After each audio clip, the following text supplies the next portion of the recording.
North Cornwall Fairies and Legends. By Enys Tregarthen. Introduction. The tales contained in this little volume of North Cornwall Fairy Stories, by Enys Tregarthen, are either founded on folklore or they are folklore pure and simple. The scene of the first story is laid amid the ancient walls and gateways of Grim Dundagel Thrond along the sea, and other places not quite so well known by those who live beyond the Cornish land, but which, nevertheless, have a fascination of their own, especially Dozmare Pool, where Tregeagle's unhappy spirit worked at his hopeless task of emptying the pool with a crozan or limpet-shell that had a hole in it. This large inland lake, 1 mile in circumference, is of unusual interest, not only because of the Tregeagle legend that centers round Dozmare, but from a tradition, which many believe, that it was to this desolate moor, with its great tarn, that Sir Bedivere, King Arthur's faithful knight, brought the wounded king after the last great battle at Slaughter Bridge, on the banks of the Camel. A wilder and more untamed spot could hardly be found even in Cornwall than Dozmare Pool and the barren moors surrounding it. As one stands by its dark waters, looking away towards the bare granite-crowned hills and listening to the wind sighing among the reeds and rushes and the coarse grass, one can realize to the full the weird legends connected with it. And one can see in imagination the huge figure of Tregeagle bending over the pool, dipping out the water with his poor little limpet-shell. The Tregeagle legends are still believed in. When people go out to Dozmare Pool, they do not mention Tregeagle's name for fear that the giant will suddenly appear and chase them over the moors. On the golden spaces of St. Minver sandhills the legends about this unearthly personage are not so easily realized, except on a dark winter's night, when the wind rages fiercely over the dunes and one hears a fearful sound, which the natives say is Tregeagle roaring because the sand ropes that he made to bind his trusses of sand are all broken. St. Minver is not only known for its connection with the legend of Tregeagle, but it is one of the many parishes beloved by the small people or fairy folk with whom Enys Tregarthen's little book has mostly to do. Piskeys danced in their rings on many a cliff and common and moor in that delightful parish, and on other wild moors, commons and cliffs in many another parish in North and East Cornwall. Fairy horsemen, locally known as night riders, used to steal horses from farmers' stables and ride them over the moors and commons till daybreak, when they left them to perish, or to find their way back to their stalls. Numberless stories of the little ancient people used to be told, which the cottagers often repeated to each other on winter evenings as they sat round the peat fires, and some of these Enys Tregarthen has retold. The author writes concerning them, many of the legends were told me by very old people long since dead. The legend of the Doombar was told me when I was quite a small child by a very old person born late in the 18th century. The one of giant Tregeagle came, I think, from the same source, but it is too far back to remember. I only know it was one of the stories of my childhood, as were also the mole legend and some of the Piskey tales, handed down from a dim past by our Cornish forebears. The legends about the little people are very old, and some assert today that the tales about the Piskeys are tales of a pygmy race who inhabited Cornwall in the Neolithic period, and that they are answerable for most of the legends of our Cornish fairies. If this be so, the older stories are legends of the little stone men. The legends are numerous. Some of them are very fragmentary. But they are none the less interesting, for they not only give an insight into the world of the little ancient people, but they also show how strongly the Cornish peasantry once believed in them, as perhaps they still do. For, strange as it may seem in these matter-of-fact days, there are people still living who not only hold that there are Piskeys, but say they have actually seen them.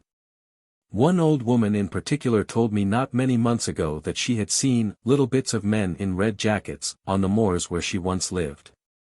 She used to be told about the Piskeys when she was a child, and the old people of her day used to tell how the little bits of men crept in through the keyhole of moorland cottages when the children were asleep to order their dreams. These stories are given to the world in the hope that many besides children, for whom they are specially written, will find them interesting.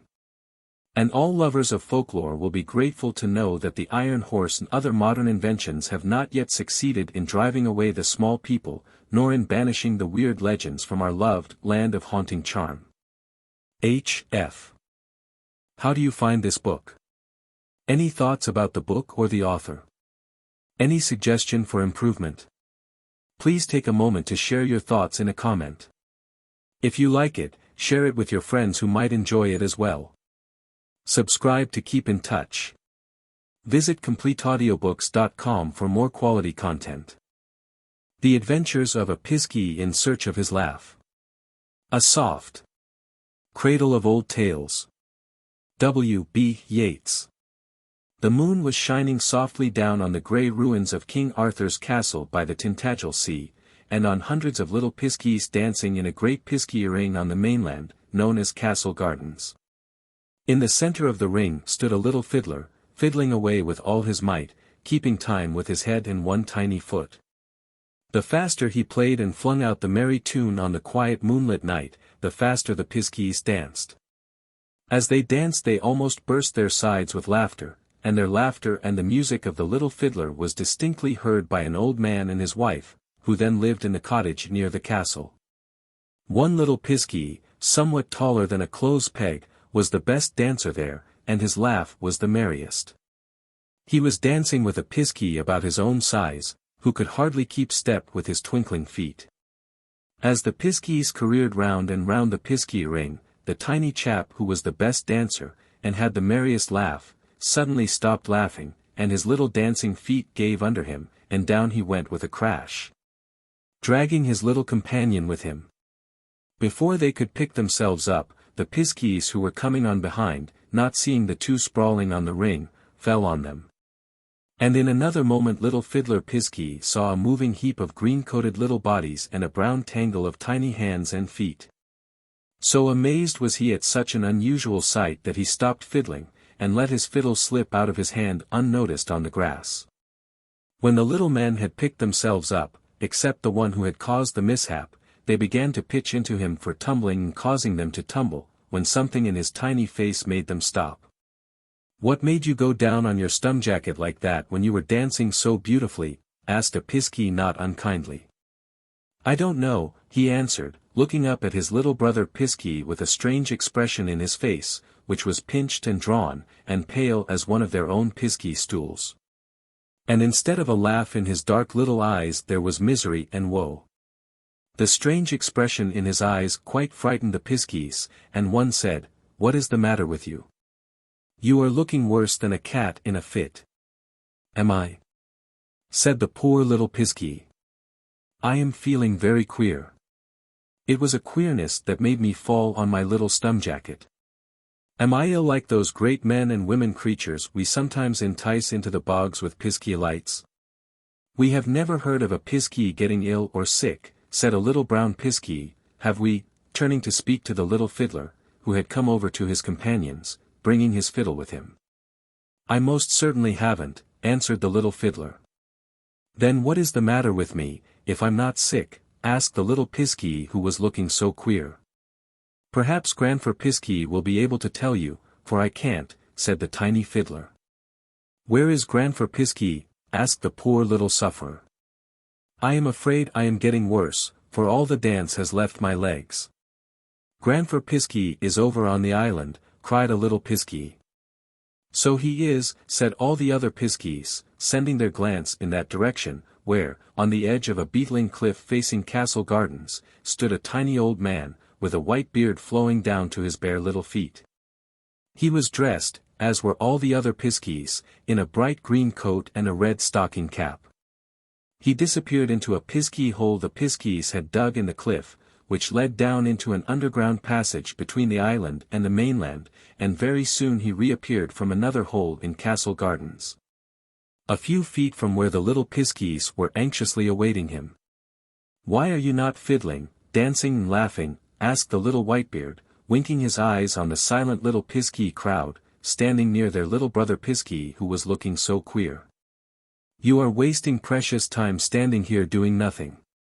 Before a great while the moon will have set over Trevose, and the time for merrymaking and hijinks will be over," he added, as not a piskey spoke.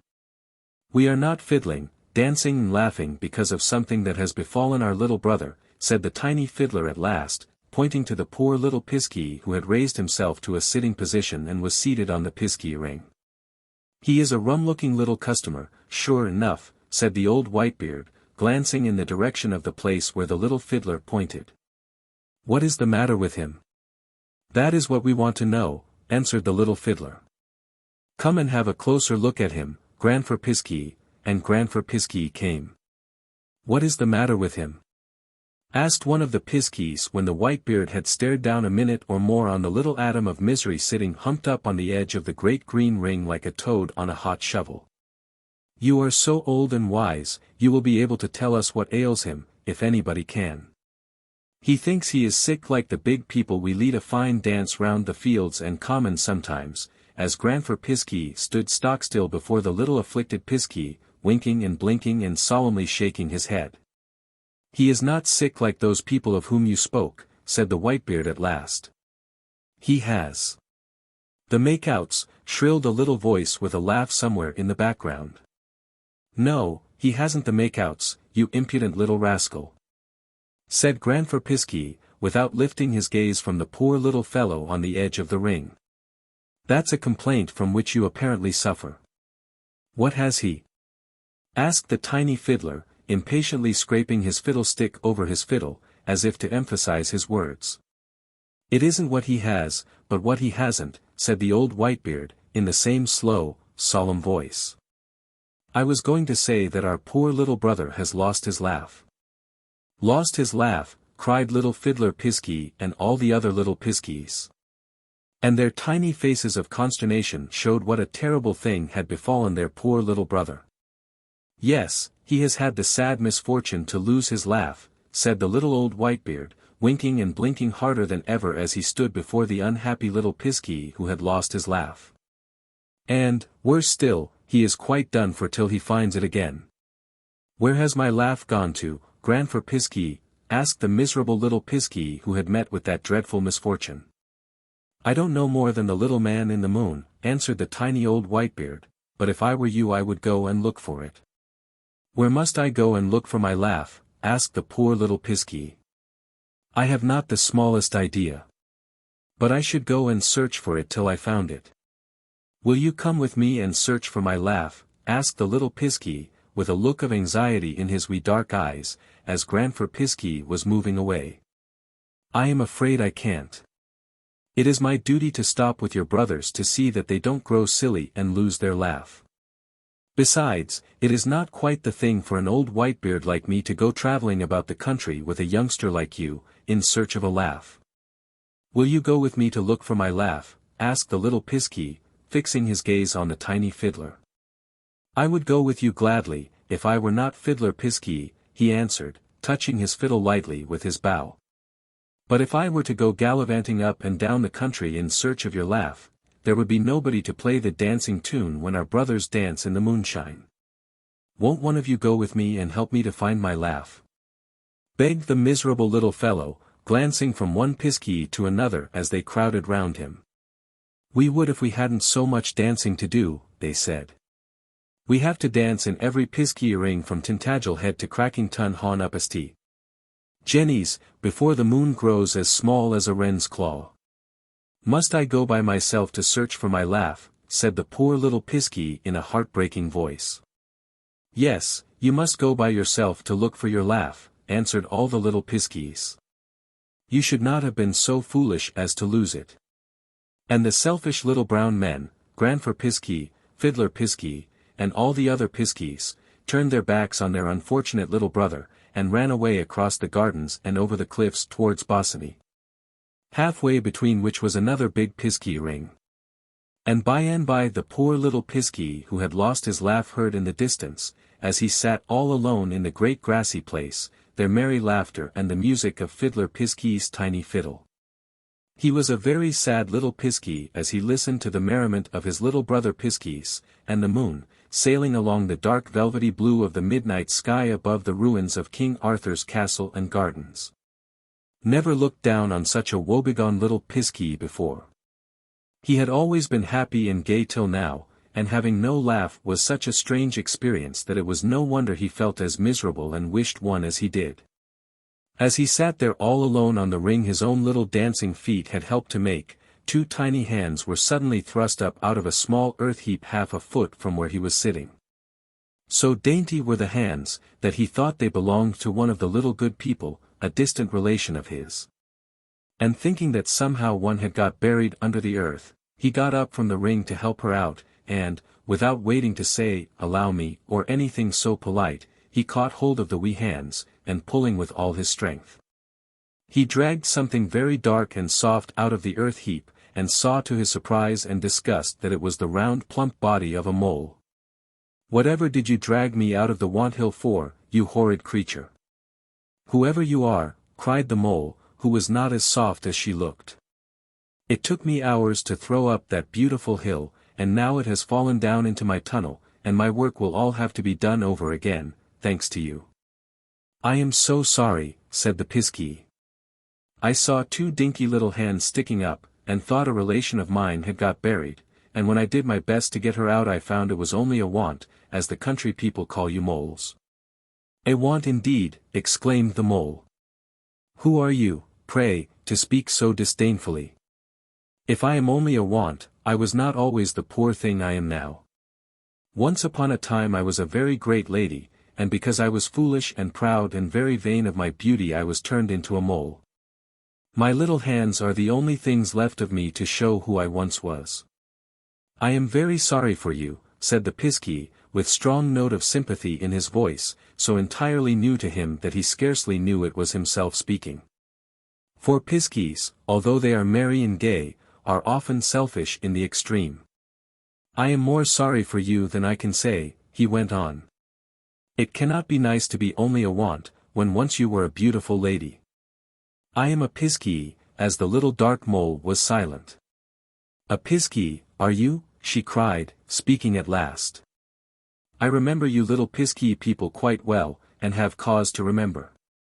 Once, when I was a grand lady and wore fine clothes, you Piskeys led me into a bog and spoilt my silken gown.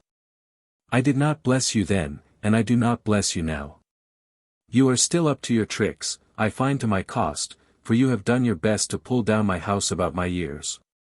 "I did not mean to do anything so unkind," said the little Piskey.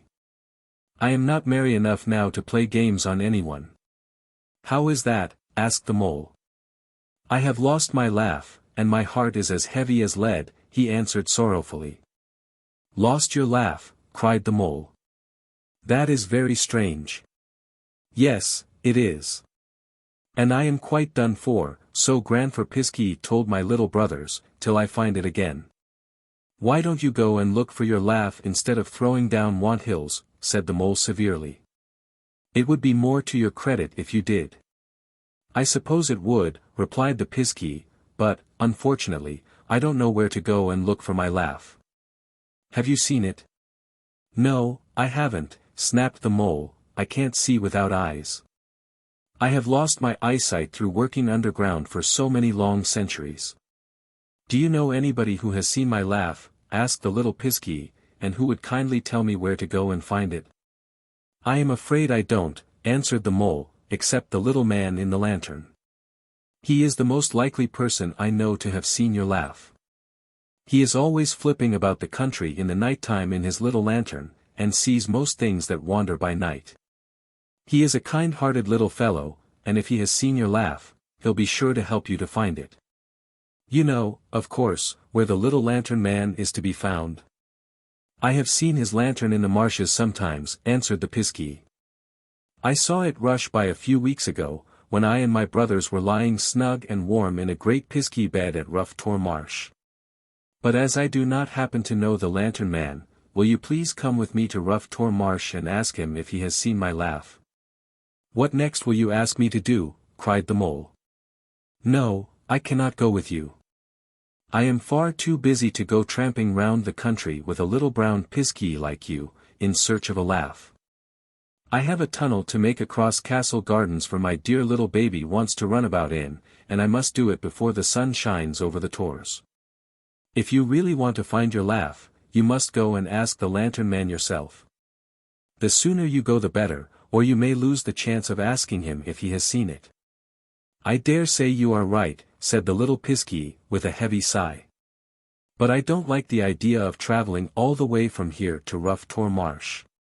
My feet are heavy like my heart, now I have lost my laugh, yet I suppose I must go, for I am a wished poor thing without it, and you would say so, too, Mrs. Mole, if your eyesight wasn't so bad.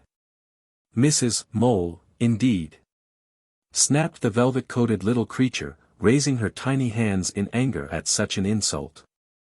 I beg to tell you that I am not Mrs.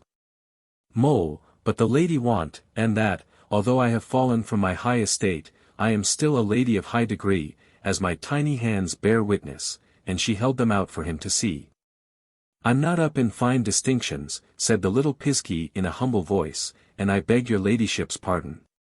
The Piskey's sad little voice so appeased the Lady Want that she fully forgave his ignorance, and told him he was quite nice-mannered for a Piskey, and hoped the little lantern man had seen his laugh, and would be able to tell him where to find it. And then her little ladyship disappeared into the molehill, her tiny lady hands and all. When she had gone, the little Piskey turned his face towards the east, where the tors rose up dark and shadowy against the moonlit sky. Then he looked back at the great keep, and turned his glance on the castle gardens, where, in the long ago, courtly knights and great ladies walked among the flowers that blossomed there under the shadow of the loopholed walls, and listened, as they walked, to the music of the Tintagel sea and the great waves that sometimes broke against the dark cliffs of the headland on which the grim old castle stood, where good King Arthur was born. The little Piskey was saying good-bye to that delightful spot, with its soft turf and the beautiful Piskey ring on which he had danced times without number, for the poor, lonely little fellow did not know if he should ever come back again. Then he broke off a bit of a knapweed stem for a staff to help him on his journey to Rough Tor Marsh too, and before the moon had laid down a lane of silver fire on the rippling waters between Tintagel Head and Trevose, the little Piskey had set out on his travels in search of his laugh. Piskeys always travel by night, and after many nights of wandering, the little Piskey who had lost his laugh came to the bog country, where he had last seen the little lantern. Very tired and footsore was that poor little Piskey after his long journey, for, having lost his laugh, he had no dance in his feet to help him along, and he felt so done up as he sat by the great bog, or Piskey bed, as he called it, that he did not much care whether he found his laugh or not. But when he had rested a while he felt better, and looked over the great marshy place with eager eyes, to see if the little lantern man was anywhere about. To his delight he was, for far away in the distance he saw the white gleam of his lantern. He kept his eyes upon the light, and by, when the lantern came rocking over the bog in his direction, he stood up on the edge of the water ready to call.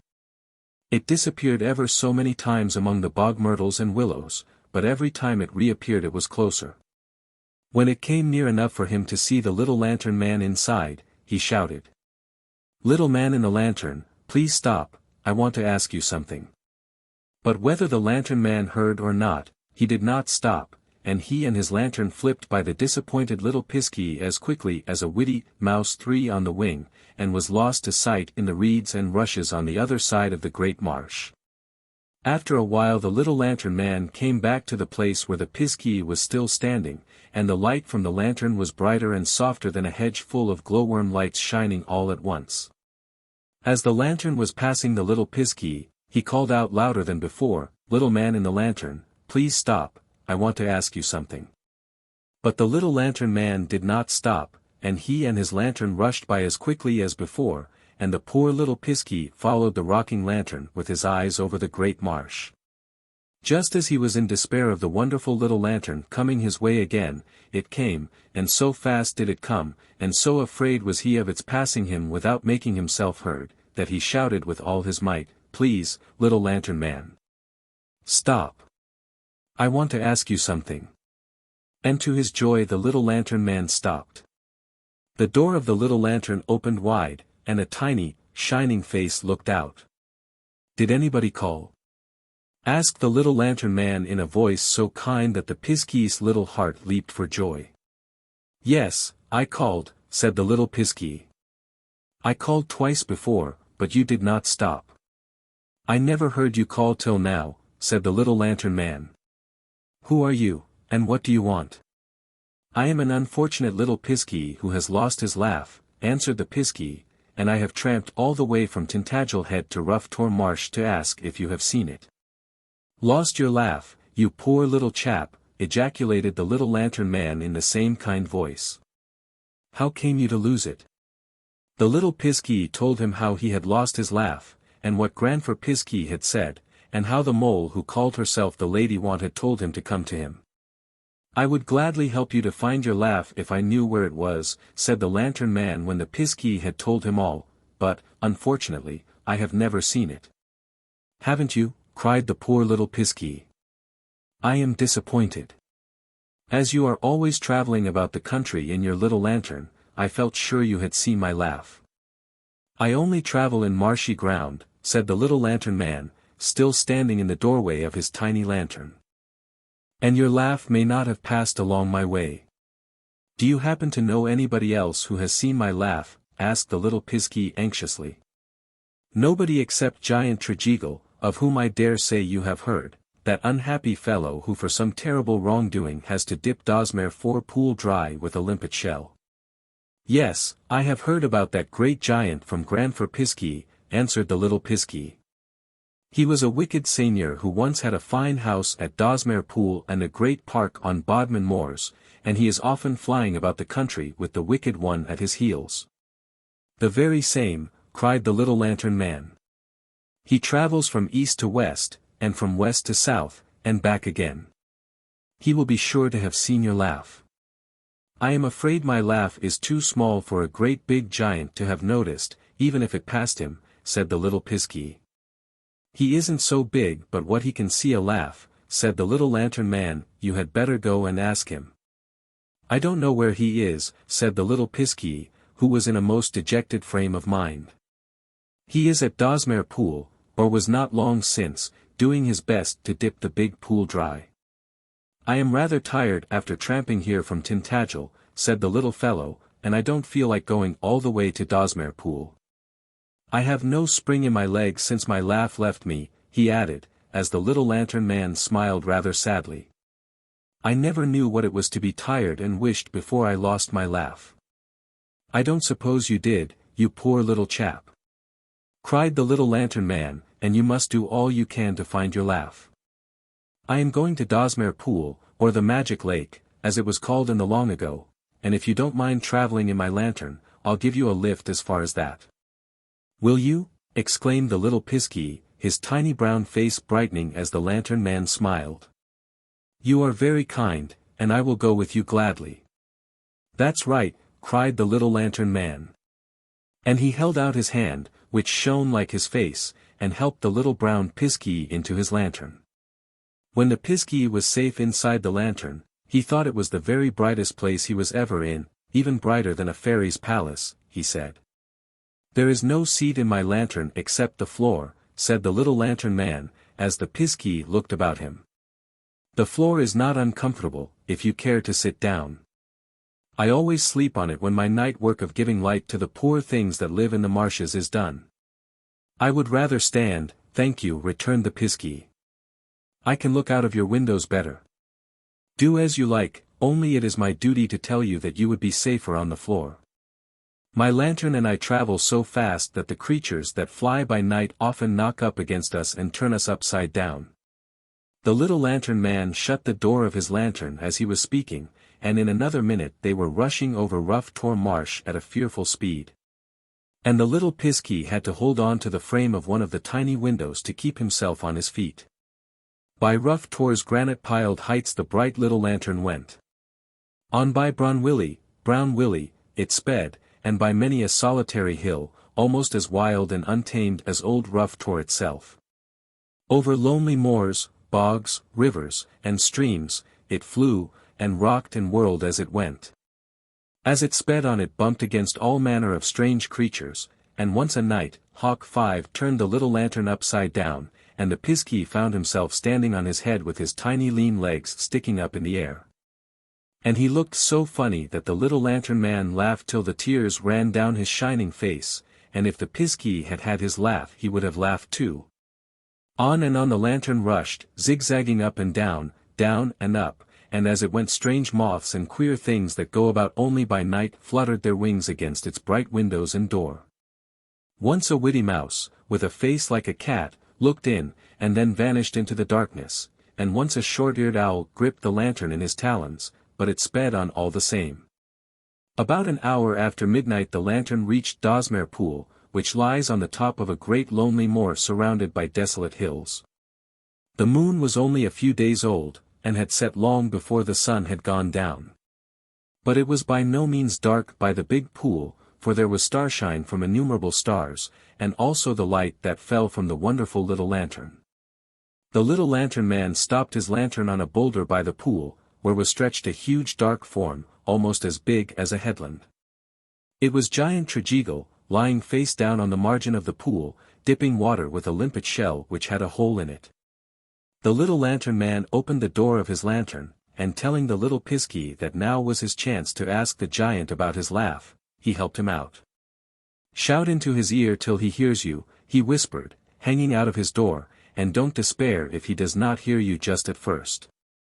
The Piskey stepped up quite close to the great giant, and he looked so tiny beside him that the little lantern man laughed, and said he was like a god's little cow six by the side of a plough horse. "Why," he said, "his ear alone would make a dozen little chaps like you and me. Now I must be off and give light to the poor things that want light. Good luck to you, my friend, in finding your laugh." And the little lantern man closed the door of his lantern, which sped away over the big pool, shedding light as it went. The Piskey watched the lantern till it was hidden among the reeds and rushes, and then he turned his face to the giant's ear, and when he had climbed up into it, he shouted, "Giant Tregeagle, Giant Tregeagle. I am a poor little Piskey who has lost his laugh. Please stop dipping water for a minute, and tell me if you have seen it." But the giant took no notice of the little Piskey, and went on dipping out water with a limpet-shell that had a hole in it. Again and again the tiny brown Piskey shouted into the giant's ear, but the big giant took no more notice of his little piping voice than if a fly had buzzed close to his ear, and went on dipping. Once more the Piskey shouted with all the voice he had, thrusting his red-capped head into the hollow of the giant's ear as he shouted, "Giant Tregeagle, Giant Tregeagle, I am a poor little Piskey who has lost his laugh. Please stop dipping water for a minute, and tell me if you have seen it." This time the giant heard, and without pausing for a moment his hopeless task of emptying the pool dry, he said, "What tiny squeak did I hear?" The Piskey was too frightened to answer, for giant Tregeagle's voice was almost as loud as the roar of breakers breaking in the cavern under King Arthur's castle, and the tiny fellow crouched down in the curl of the giant's ear. "What tiny squeak did I hear?" again asked the giant. And the little Piskey, taking his courage in both his hands, answered back as loud as he could. "It was a little Piskey who spoke to you, a little Piskey who has had the great misfortune to lose his laugh." "A little Piskey has lost his laugh, has he?" roared giant Tregeagle. "Why, that's nothing compared to a giant who has lost his soul." "Have you lost your soul?" cried the little Piskey, who, having got the giant's ear, could now make his tiny voice distinctly heard. "Yes, I have lost my soul," moaned the great fellow, and his moan shivered over the surface of Dozmare Pool, and made all the sallows that grew beside it shiver and shake as if a blasting wind had passed over them. And the reeds and rushes growing in the water sighed so sadly that the little Piskey felt ever so wished, and sighed too. "How did you come to lose your soul, Mr. Giant?" asked the little Piskey after a while. "That's a question," answered the giant, beginning again his hopeless task of emptying the pool. "Have you never looked for your soul?" queried the tiny fellow who, having lost his laugh, felt very sorry for the unhappy giant who had lost so precious a thing as his soul. "It was no good to look for my soul when I gave it away in exchange for wealth," cried the giant. "I can never get it back again unless I empty this big pool of every drop of water that is in it." "And can't you do that, and you a giant?" asked the little Piskey in surprise. "I am afraid I can't with a limpet-shell that has a hole in it. And I am not allowed to use any other." "Will you let me help you to empty the pool?" asked the tiny Piskey. "I am only a little bit of a chap compared with you," I know, a god's little cow by the side of a plough horse," the man in the lantern said, as the giant laughed sardonically, "and my dinky hand is nothing for size, but it hasn't a hole in it." "You can help me if you like," said the giant with another sardonic laugh. "It will be perhaps another case of a mouse freeing the lion." "Who knows?" cried the Piskey, who took the giant's remark quite seriously. And climbing out of the huge ear, he slid down over the boulder to the pool, and making a dipper of his tiny hand, began to dip out water as fast as he could, and never stopped dipping once till a movement behind him made him pause, and, looking up, he saw the great big giant on his feet towering above him like a tor, with an awful look of rage on his face. "I can never empty Dozmare Pool with a limpet-shell that has a hole in it," howled the giant, "no, not if I dip till the day of doom," and he flung the shell into the big pool. As he flung it, a great blast of rage broke from him and lashed the dark water of the big pool in fury. He howled, and his howls were heard in every part of the lonely waste surrounding the pool, and went roaring round and round the far-stretching moors, and were echoed by the desolate hills. By and by the giant turned his back on the pool and strode away in the direction of the sea, howling and roaring as he went. The little Piskey was so terrified by the giant's roaring that he crept into a water-rat's hole, and never ventured out for a night and a day. The second night after the giant had gone he came out of the hole to see if he had returned, but he had not. He was disappointed in spite of the fright he had received, for the giant had never told him whether he had seen his laugh, and he did not know where to go in search of it, or whom to ask if it had been seen. As he thought about this, he became very miserable, almost as miserable as the unhappy giant who had sold his soul, and he wished with all his heart that the kind little man in the lantern would come his way again. As he was wishing this he looked over the big pool, which was very dark and unlit by single star, when something very soft and bright smote the black water on the opposite side of the pool.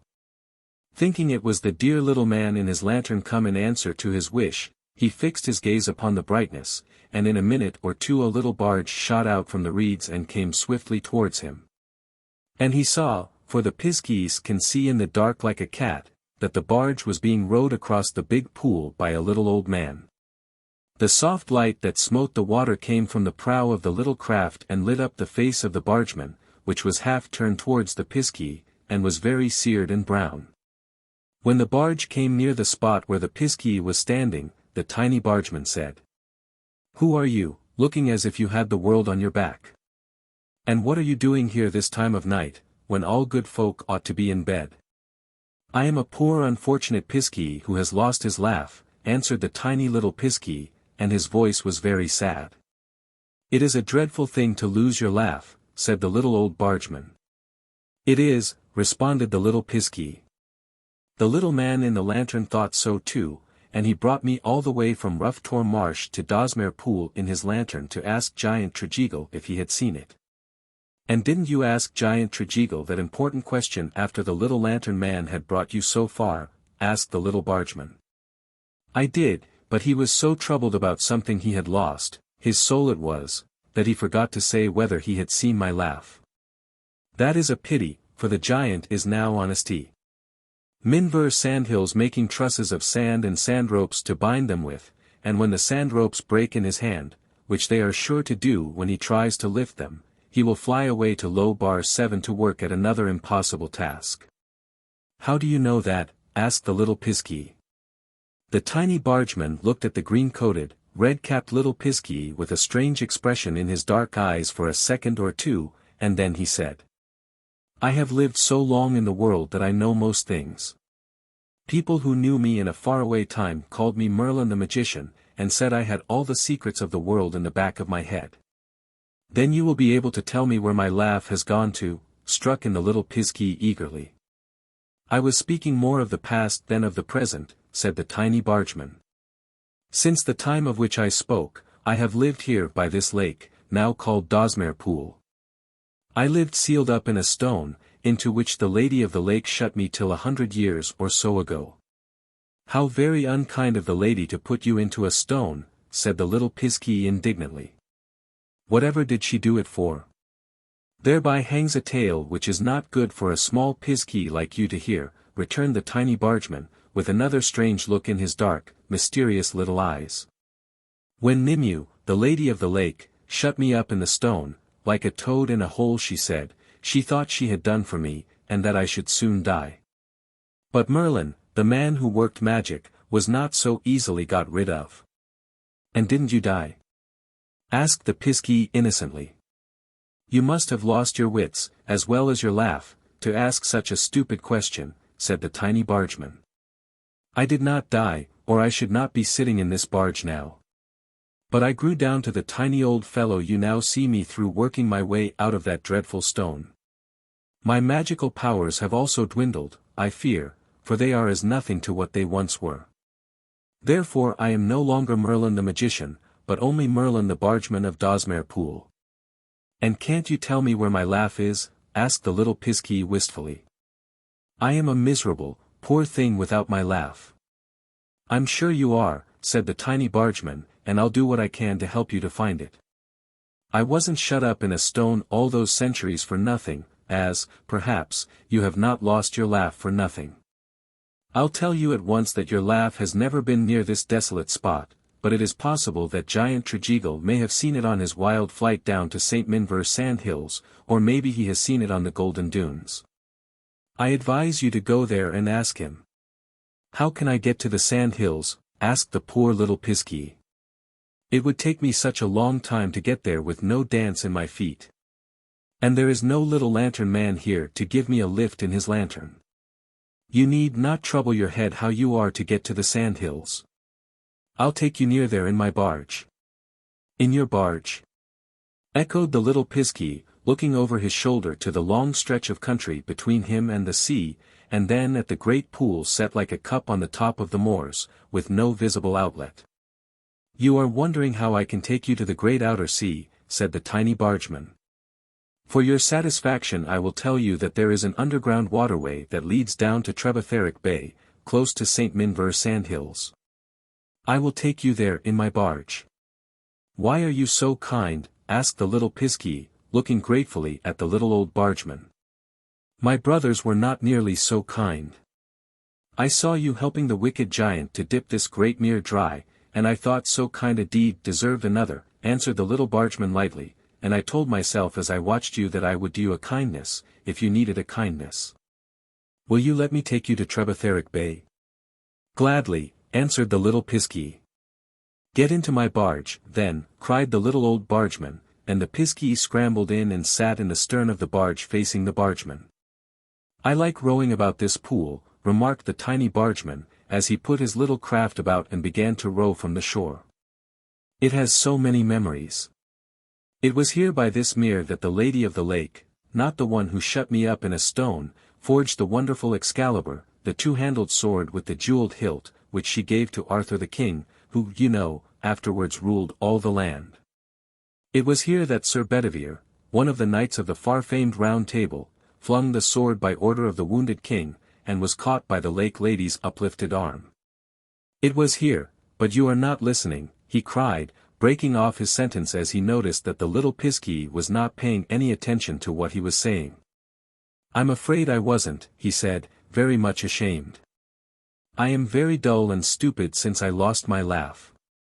You can't be more stupid than I was when I was shut up in the stone, said the tiny old bargeman, and I can well excuse your stupidity.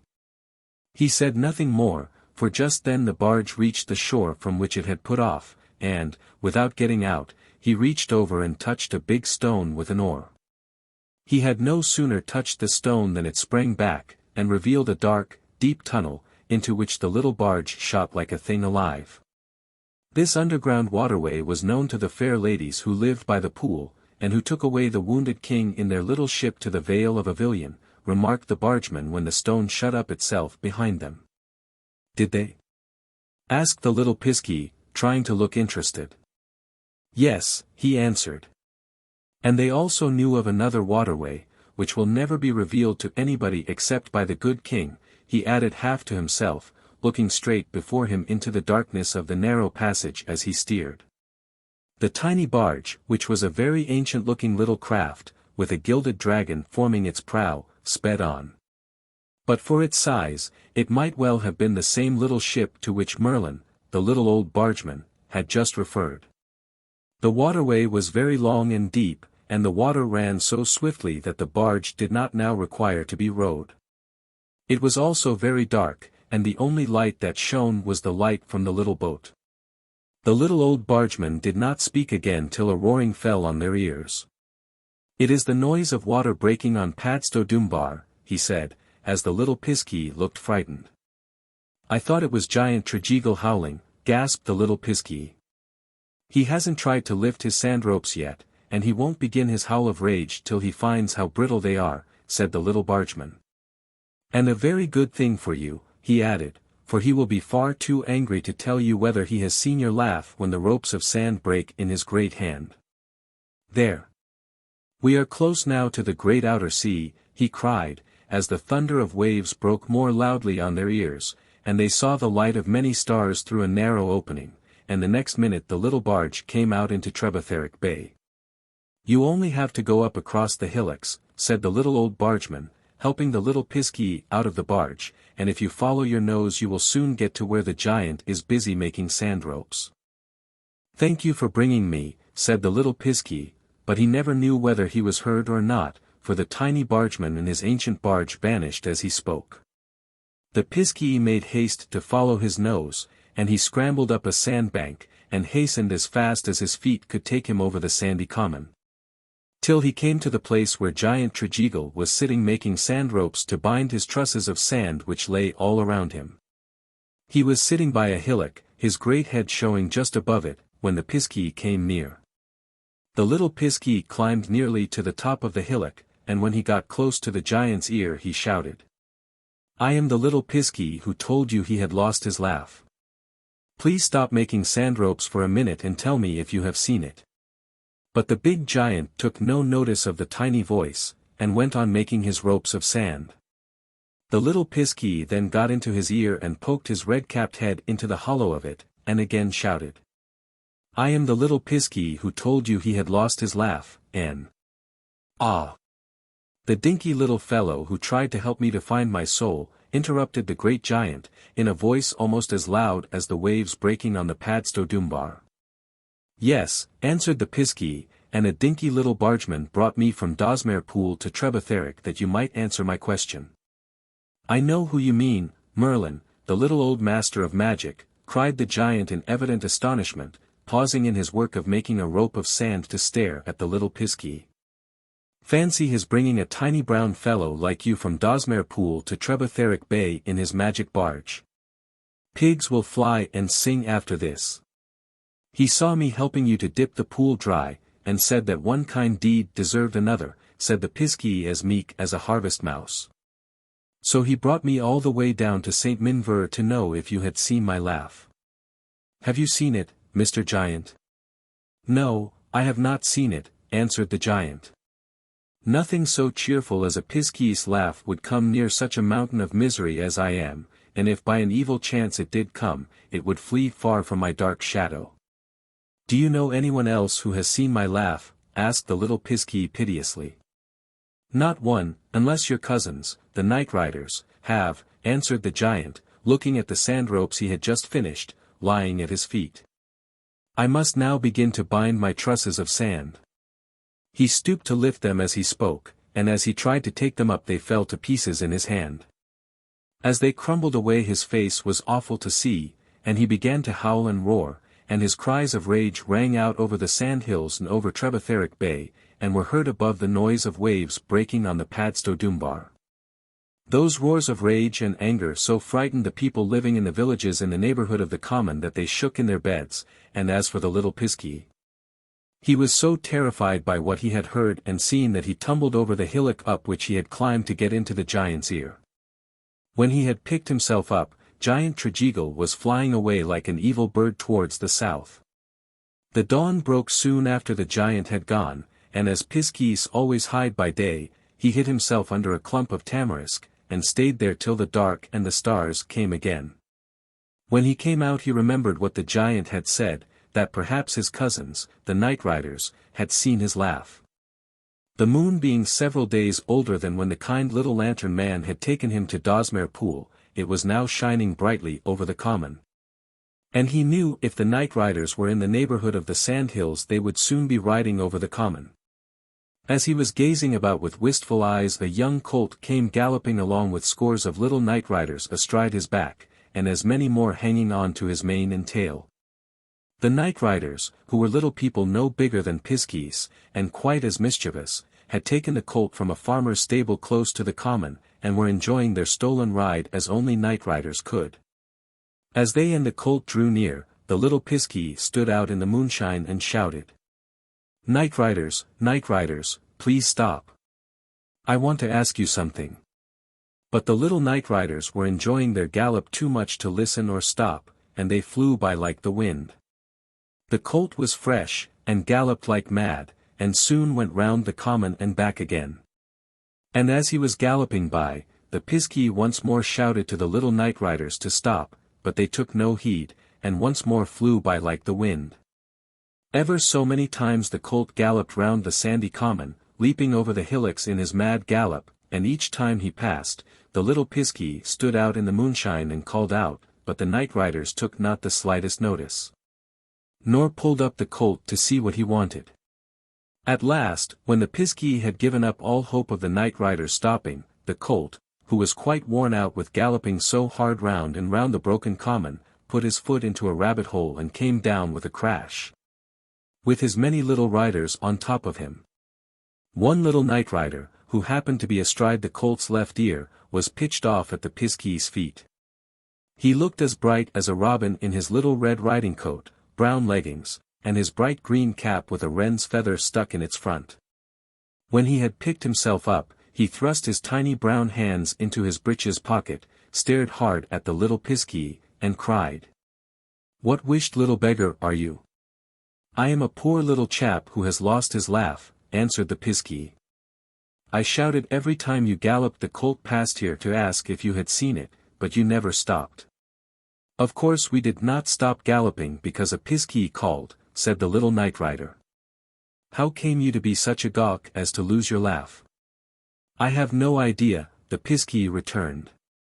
"I only know it went away all of a sudden, and I have been searching for it ever since." "Have you seen my little lost laugh?" "No. But Grandfer Night Rider may have," answered the little night rider. "He has wonderful eyes for seeing things that are lost." "Is Grandfer Night Rider here?"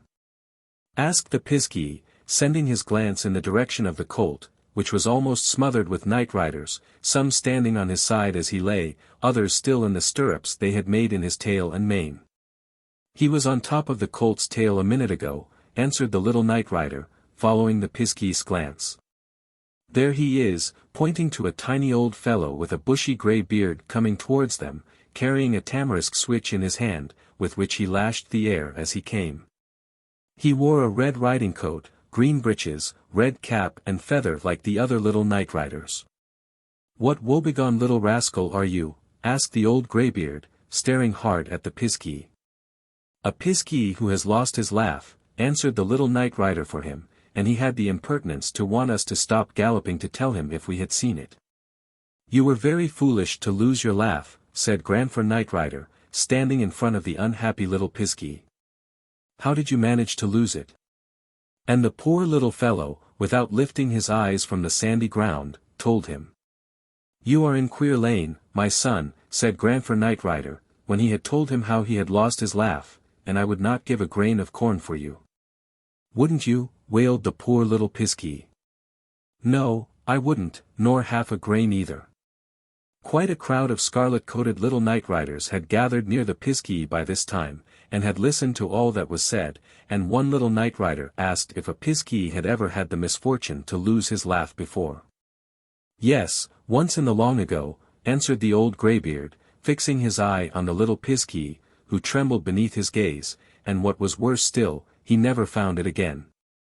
And so very unhappy was that little fellow without his laugh, and so miserable did he make everybody with his bewailings, that at last the Piskey tribe to which he belonged sent out a command that whoever found him wandering about the country was to take him in charge as a Piskey vagrant, put him into a Piskey bag. and hang him upside down like a witty mouse in the first cavern they came to. He was found, put into a piskey bag, and hung up in a cavern. There he is still, and there he will hang till there are no more small people. Has the order yet been given for this little piskey vagrant to be taken up and treated in like manner? Asked another little night rider. The poor little piskey did not wait to hear the answer, but took to his heels and ran as fast as he could to the north, and the little night riders who were still standing on the colt watched him till he was out of sight. And Grandfer Night Rider and all the other little night riders yelled after him to stop, but he did not stop. The piskey ran, and he never stopped running till he came to Castle Gardens, whence he had started. When he got there he was as exhausted as a colt ridden all night by naughty night riders, and he sank down all of a heap by the side of a molehill, where two tiny hands were again sticking up. "Is your ladyship under the hill?" asked the little piskey when he could speak. "Yes," answered the mole. "Who are you?" "The little piskey who lost his laugh." "What? Haven't you found it yet?" "No," he answered sadly, "and I am dreadfully afraid I never shall. If I don't find it soon I shall be taken up for a piskey vagrant, put in a bag, and hung upside down like a witty mouse in some cavern." "That will be a very tragic ending to a bright little piskey," said the mole. "Tell me how you know that will be your fate if you don't find your laugh." And the piskey told her. In fact, the Lady Want was so interested about what Grandfer Night Rider had said that she begged him to tell her all his adventures from the time he set out to Rough Tor Marsh in search of his laugh till his return to Castle Gardens. Which he was quite glad to do. "You ought to find your laugh after all your travels and what you have gone through," said the Lady Want when he had related everything, "and I hope you will. Does your ladyship happen to know anybody else who may have seen my laugh?" asked the little piskey wistfully. "Only one." "And who may that one be?" queried the little piskey. "Will your ladyship be kind enough to tell me?" "The good King Arthur," the mole answered in a low voice. "Good King Arthur!" ejaculated the piskey. "Why, he is dead, and a dead king is no more good than a piskey without his laugh." "King Arthur is not dead," said the mole. "Not dead," echoed the little piskey in great surprise. "No. He was seen perched only last evening on his own seat, which is still called King Arthur's seat, and which, as I dare say you know, overhangs the sea." "Arthur the king not dead?" whispered the little piskey, as if he could not get over his amazement. "A precious good thing for you he isn't," snapped the mole. "But how isn't he dead?" asked the little piskey. "Because he was changed by magic into a bird," answered the mole. "He haunts the Dundagel 8 cliffs and the ruins of his old castle in the form of a chough. He was wounded almost unto death in his last great battle, it is true," she added, for the small man looked as if he wanted this strange happening fully explained, "and the marks of the battle he fought and the hurts he received are yet upon him. As the legs and beak of the great black bird plainly show, as plainly as my own tiny hands that I was once a great lady. But he is still alive. If you should see a bird with a red beak and legs flying over King Arthur's castle as day is beginning to break, you may be quite certain that he is King Arthur. If he has seen your laugh he will be sure to tell you. He is very kind and good, as all the world knows." "I am glad the good king is not dead," said the little piskey. "I'll try and keep awake till the dawn so that I can ask him about my laugh, but I am so tired." The little fellow did his best to keep awake, but he was too worn out with his run from St. Minver Sandhills to Tintagel Castle to sit and watch for the coming of the red-legged bird. And long before the sun wheeled up behind the tors and shone upon the sea he was sound asleep under a great mallow growing by one of the grey old walls.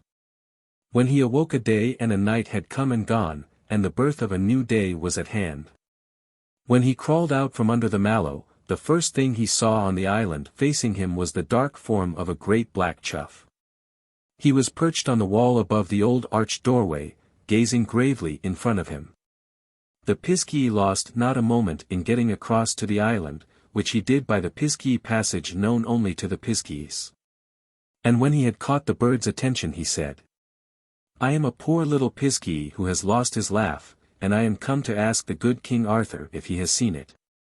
But the bird was too high up for him to make himself heard, and he had to wait patiently till it flew down. After waiting a short time it did, and perched on a stick stuck in the ground.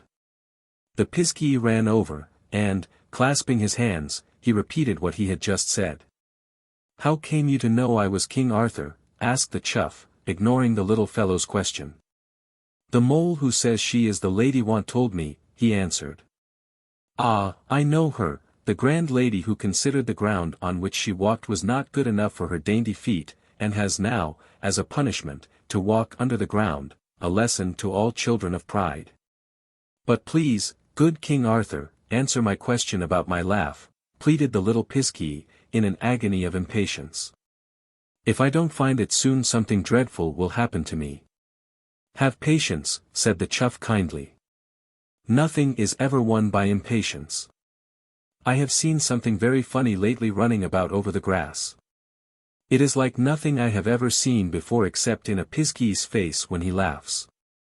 It is like a laugh gone mad, and it is enough to kill a man with laughing only to watch its antics.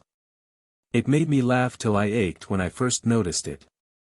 It does not make a sound, but its grimaces are worth flying 100 miles only to see." "It must have been my laugh you saw," cried the Piskey, "my dear little lost laugh that I have travelled so far to find. Where is it now, good King Arthur?" "It was here not long since," answered the bird, who did not deny that he was Arthur the King. "Why, there it is quite close to you," pointing with his long pointed beak to the most comical-looking thing you ever saw, on the grass a foot from where the Piskey was standing. It was a laugh gone mad, as the Chuff said. The Piskey looked behind him, and when he saw the little bit of laughing, grinning absurdity on the grass, he jumped for joy and shrieked, "It is my own little laugh that I lost." Holding out both his arms, he cried, "Oh, dear little laugh, come back to me. Oh, dear little laugh, come back to me."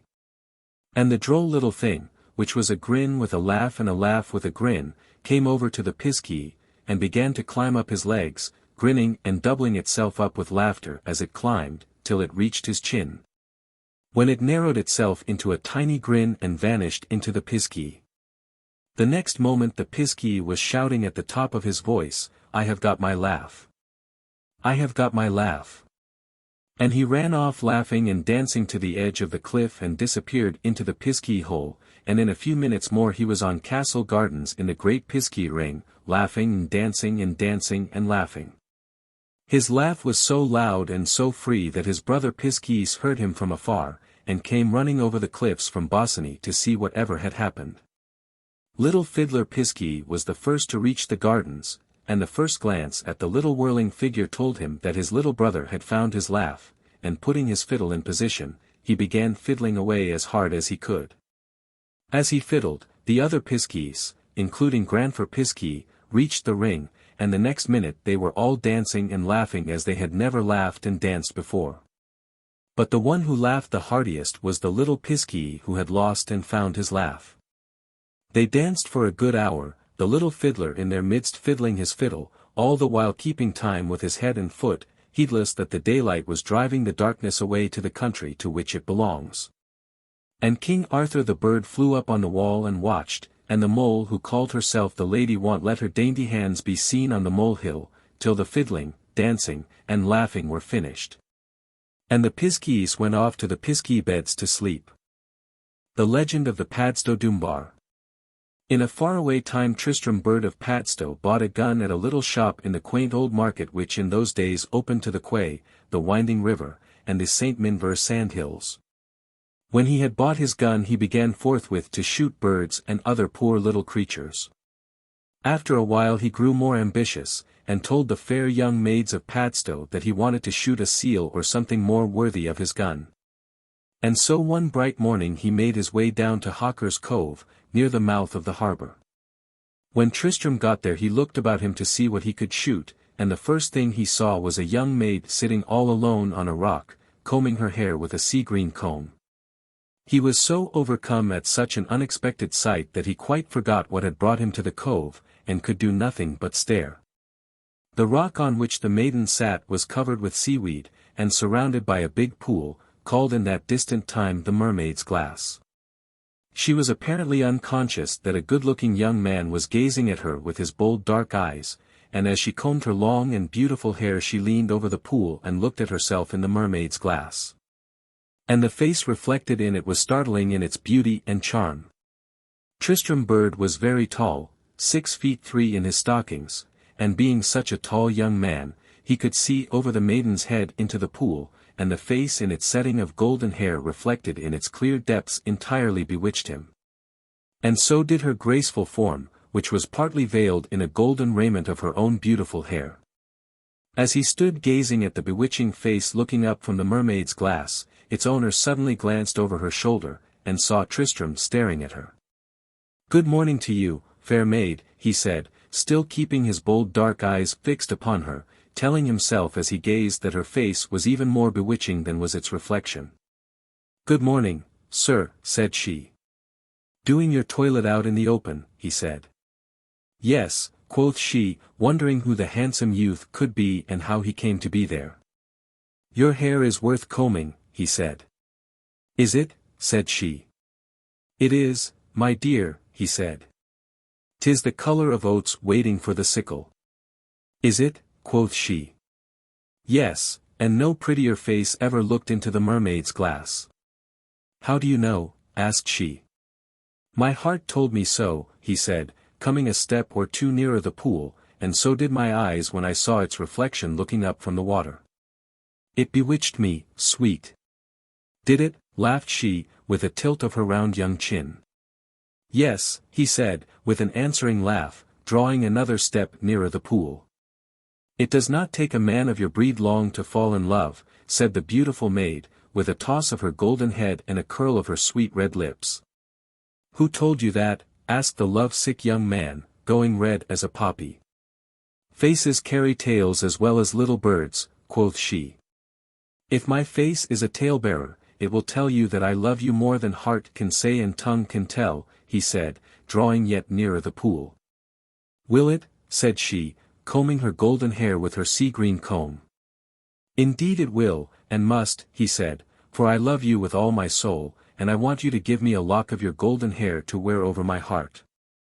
I do not give locks of my hair to landlubbers," cried she, with another toss of her proud young head and a scornful curl of her bright red lips.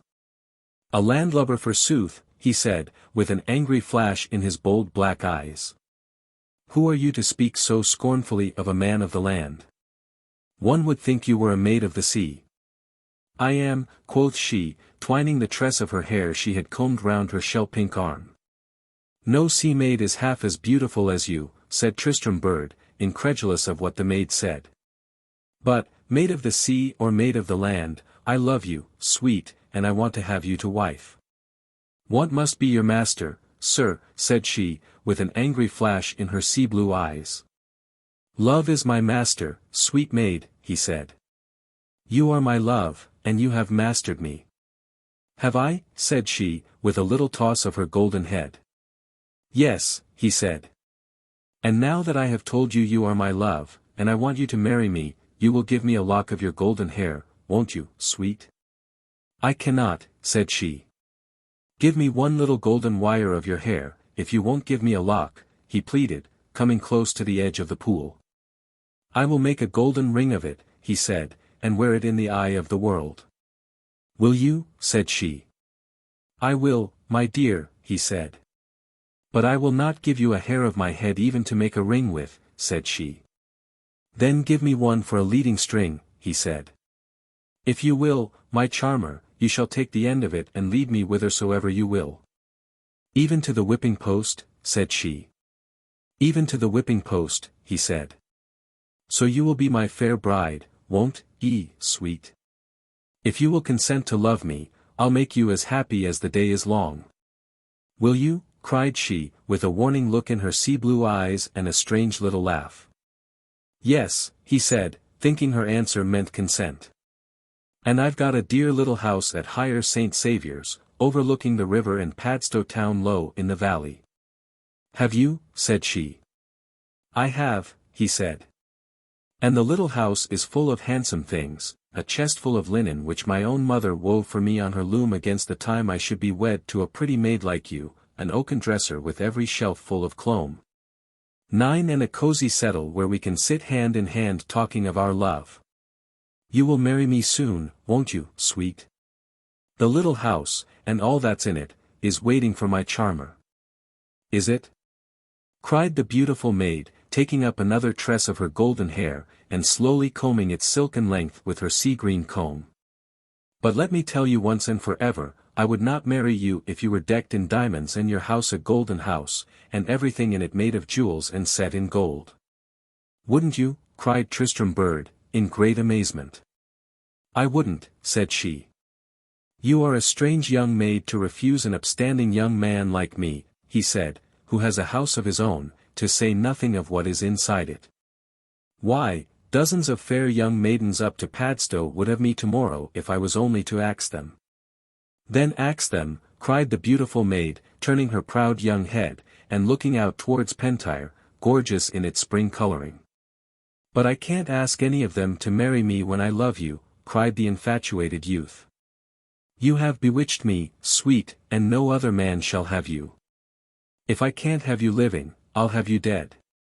I came down to Hawker's Cove to shoot something to startle the natives of Padstow town, and they will be startled, sure enough, if I shoot a beautiful little vixen like you and take home to them. Shoot me if you will, but marry you I will not, said the beautiful maiden, with a scornful laugh. But I give you fair warning that if you shoot me, as you say you will rue the day you did your wicked deed. I will curse you and this beautiful haven, which has ever been a refuge for ships from the time that ships sailed upon the seas. And her sea-blue eyes looked up and down the estuary from the headlands that guarded its mouth to the farthest point of the blue, winding river. I will shoot you in spite of the curse if you won't consent to be mine, cried the bewitched young man. I will never consent, said she. Then I will shoot you now, he said, and Tristram Bird lifted his gun and fired, and the ball entered the poor young maiden's soft pink side. She put her hand to her side to cover the gaping wound the shot had made, and as she did so she pulled herself out of the water, and where the feet should have been was the glittering tail of a fish. I have shot a poor young mermaid, Tristram cried, and woe is me, and he shivered like one when somebody is passing over his grave. Yes, you have shot a poor mermaid, said the maid of the sea, and I am dying, and with my dying breath I curse this safe harbor, which was large enough to hold all the fighting ships of the Spanish Armada and your own. And it shall be cursed with a bar of sand which shall be a bar of doom to many a stately ship and many a noble life, and it shall stretch from the Mermaid's Glass to Tregeagle Bay on the opposite shore. And prevent this haven of deep water from ever again becoming a floating harbor save at full tide. The mermaid's wraith will haunt the bar of doom her dying curse shall bring until your wicked deed has been fully avenged. And looking round the great bay of shining waters, laughing and rippling in the eye of the sun, she raised her arms and cursed the harbour of Padstow with a bitter curse, and Tristram shuddered as he listened. And as she cursed she uttered a wailing cry and fell back dead into the pool, and the water where she sank was dyed with her blood. I have committed a wicked deed, said Tristram Bird, gazing into the blood-stained pool, and verily I shall be punished for my sin, and he turned away with the fear of coming doom in his heart. As he went up the cove and along the top of the cliffs the distressful, wailing cry of the mermaid seemed to follow him, and the sky gloomed all around as he went, and the sea moaned a dreadful moan as it came up the bay. When he reached Tregeagle's, overlooking the cove, he stood by the gate for a minute and gazed out over the beautiful harbour. The sea, which only half an hour ago was as blue as the eyes of the sea maid he had shot, and full of smiles and laughter, was now black as ash buds, save where a golden streak lay across the water from Hawker's Cove to Tregeagle Bay. The mermaid's curse is already working, moaned Tristram Bird, and he fled through the lane leading to Padstow as if a death-hound was after him. When he reached Place House he met a little crowd of Padstow maids going out flower-gathering. "Whither away so fast, Tristram Bird?" asked a little maid. "You aren't driving a team of snails this time, 'tis plain to see. Where hast thou been?" "Need you ask?" said a pert young girl. He has been away shooting something to startle the maids of Padstow with. What strange new creature did you shoot, Tristram bird? A wonderful creature with eyes like blue fire, returned the unhappy youth, looking away over St. Minver dunes towards the tors, a sweet, soft creature with beautiful hair, every wire of which was a sunbeam of gold, and her face was the loveliest I ever beheld. It clean bewitched me. A beautiful maid like that, and yet you shot her? Cried all the young maids of Padstow town. Yes, I shot her, to my undoing and the undoing of our fair haven, groaned Tristram bird. And he told them all about it, where he had seen the beautiful mermaid, of his bewitchment from the moment he saw her face of haunting charm looking up at him from the mermaid's glass. And of the curse she uttered ere she fell back dead into the pool. All the smiles went out of the bright faces of the Padstow maids, as he told his tale. What a pity, Tristram bird, you should have been so foolish as to shoot a mermaid, they said. And they did not go and pick flowers as they had intended, but went back to their homes instead, and Tristram bird went on to higher St. Saviour's, where he lived in a little house overlooking Padstow town nestling like a bird in its nest. A fearful gale blew on the night of the day Tristram bird shot the mermaid, and all the next day, too, and the next night, and through the awful howling of the gale was heard the bellowing of the wind-tormented sea. Such a terrible storm had never been known at Padstow town within the memory of man, so the old grandfer men said, and never a gale lasted so long.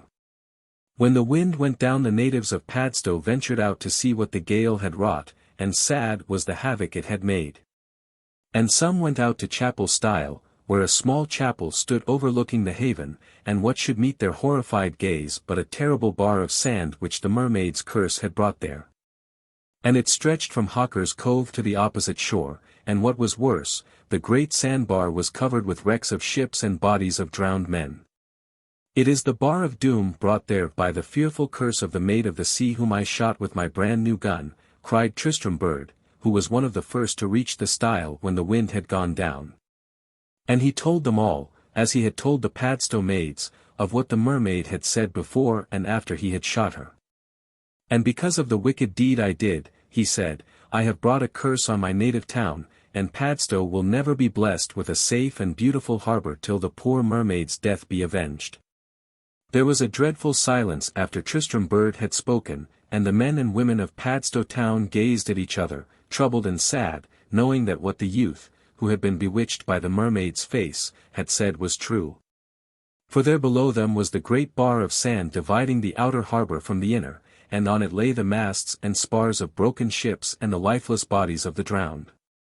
The wind was quiet, but the sea was still breaking and roaring on the back of the Doombar, and as the waves thundered and broke, a wailing cry sounded forth, like the wail that Tristram heard when the mermaid disappeared under the water. It sounded like the distressful cry of a woman bewailing her dead, and all who heard shivered and shook, and both old and young looked down on the Doombar with dread in their eyes. But they saw nothing but the dead bodies of the sailors and their broken ships. It is the mermaid's wraith, cried an old grandfer man, leaning against the grey walls of the ancient chapel, and she is wailing the wail of the drowned. And, mark my words, everyone, letting his eyes wander from one face to another, each time a ship is caught on this dreadful bar and lives are lost, as lost they will be, the mermaid's wraith will bewail the drowned. And it came to pass as the old man said, and whenever vessels are wrecked on that fateful bar of sand lying across the mouth of Padstow harbour and men are drowned, it is told that the mermaid's distressful cry is still heard bewailing the poor dead sailors. The Little Cake Bird. On the Tregeagle moors, where in the long ago King Arthur and his noble knights went a-hunting, was a quaint old thatched cottage built of moorstone. And in it lived an old woman called Tamsin Trebnick and her little granddaughter Phillida. It stood between Castle and Enys, a great camp-crowned hill, and the far-famed Roche Rocks. It possessed only one room, which, fortunately, was fairly large, for it had to contain most of old Tamsin's possessions, including a low wooden bedstead, an old oak dresser, a hutch for the Grail, a coarse flour of which she made bread for herself and little Phillida, and her spinning wheel. At the side of the cottage was a small linhay or outhouse. the door of which the old woman always kept open in inclement weather that the wild creatures of the moors might take shelter from the cold and from the storms that swept over the great exposed moorland spaces. Tamsin was very poor, and could only earn enough to pay the rent of her cottage and to keep herself and little grandchild, who was an orphan, in grail bread and coarse clothes. This she did by spinning wool, which she sold to a wool merchant at St. Colum, a small market town some miles away. She was advanced in years, and getting more unfit to spin every year, she told herself, and the less wool she spun the less money she had to spend on food and clothes for herself and Phillida. But, poor as she was honest and good, and so was her little orphaned grandchild. They seldom complained, and when things were at their worst, and there was no grail left to make bread, or money to buy any, they told each other they had what better most people had not, wide moors to look out upon, and pure moorland air, fragrant with moor flowers, to breathe into their lungs, little birds to sing to them most of the year, and dear little piskies to laugh outside their window in the dusk when they were very wished. 10. Tamsin was a child of nature, and she loved the big, lonely moors, gorgeous with broom and gorse in the springtime and fading bracken in the autumn months, with all her simple heart, and so did little Phillida. They loved all the moor flowers, even the duller blossoms of the mint and nettle tribes, that made those great, lonely spaces so wonderful and so full of charm.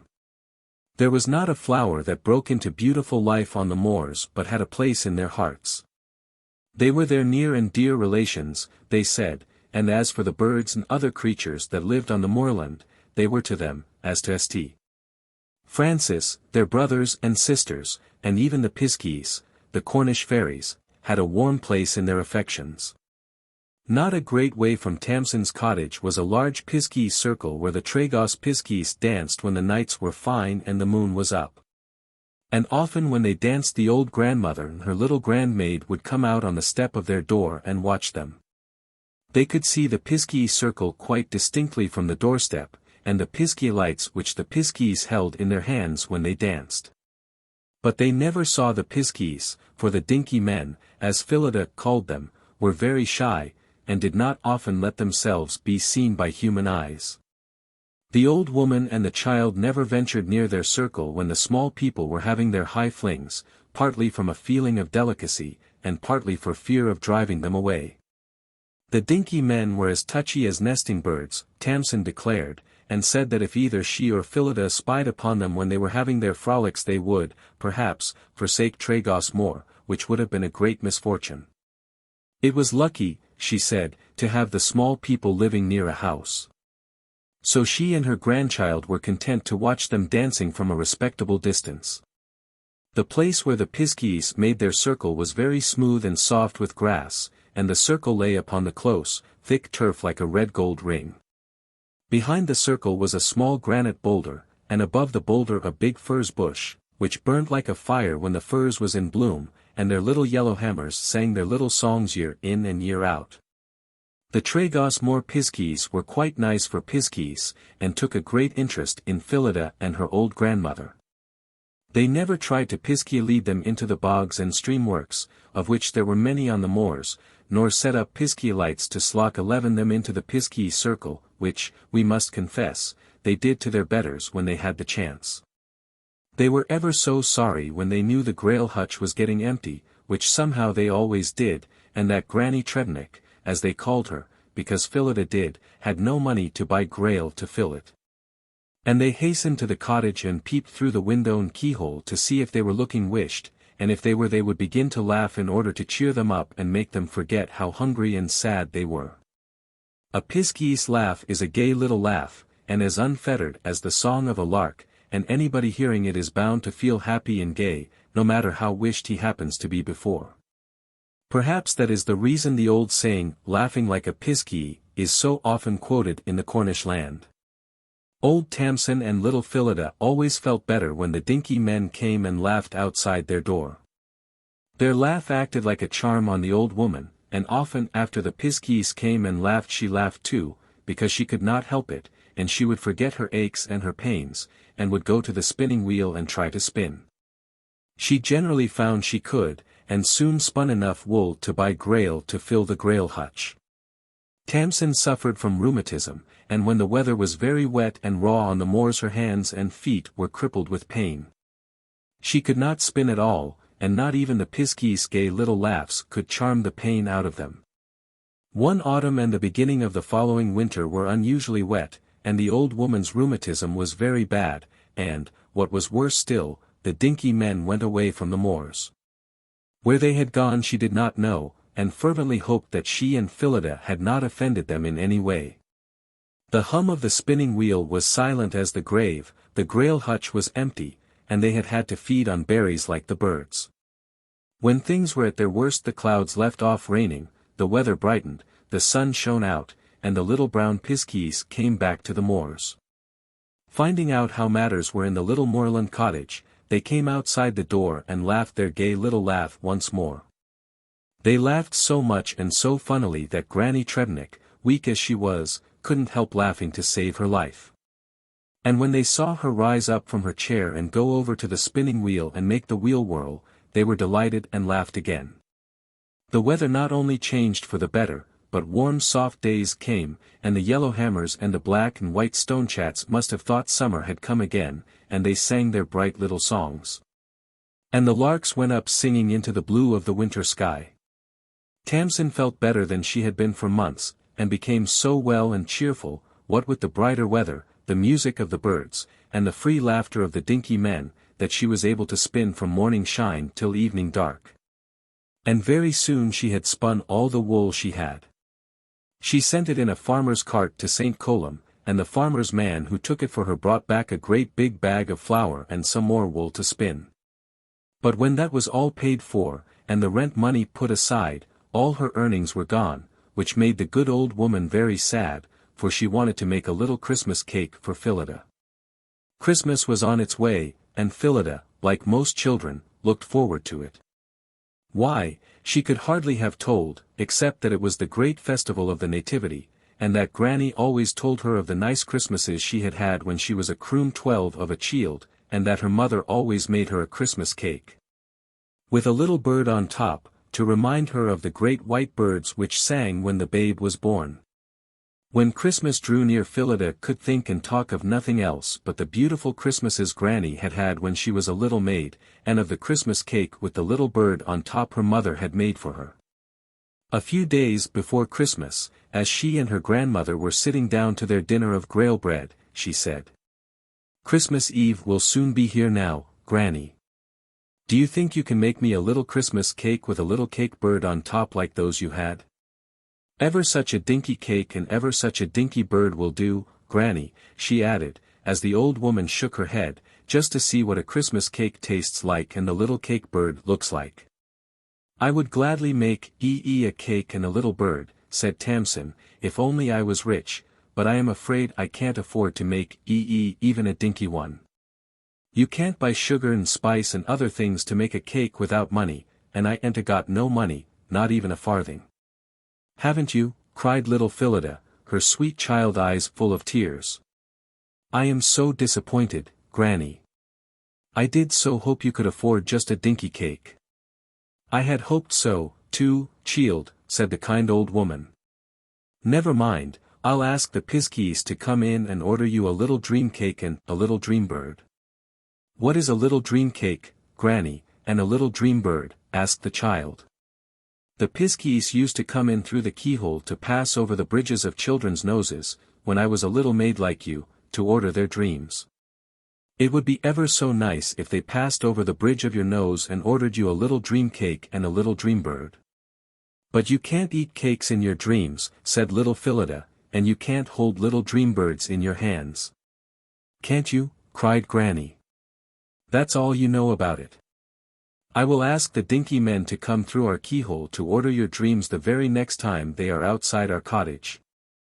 "They are outside now," said Phillida. "I hear them laughing. Listen, Granny."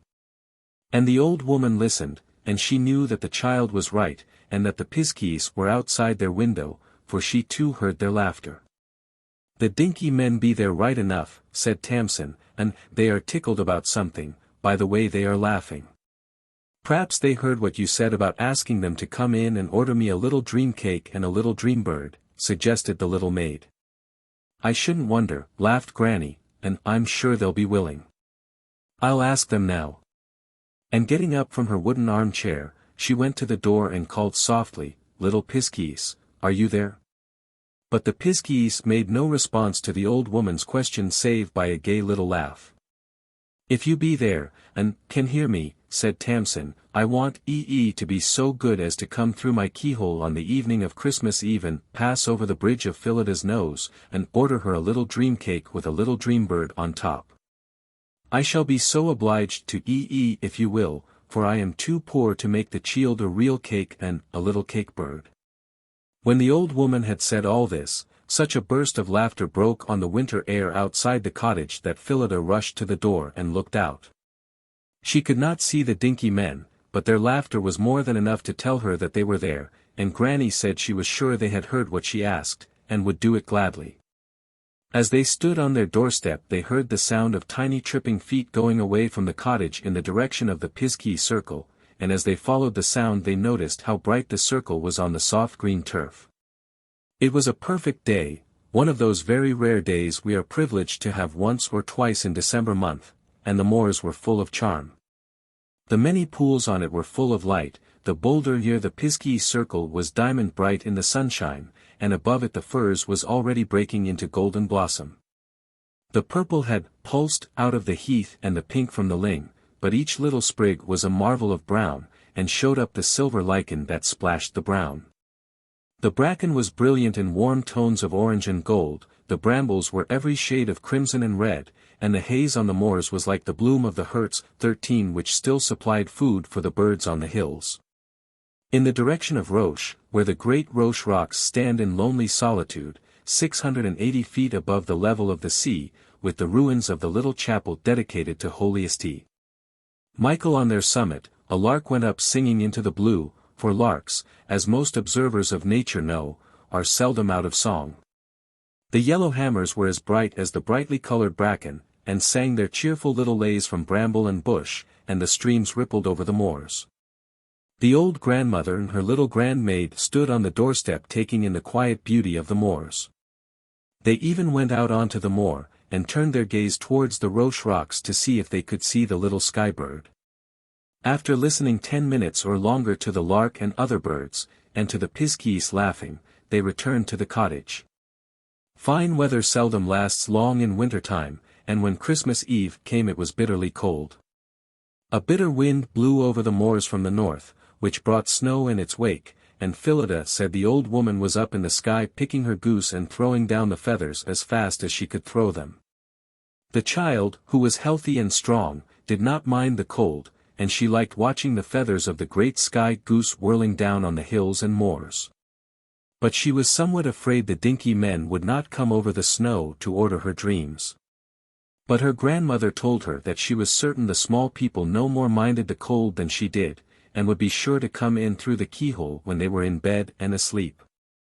If Phillida did not mind the severe weather, Tamsin did. She could hardly keep herself warm in spite of a great fire that blazed on the hearthstone.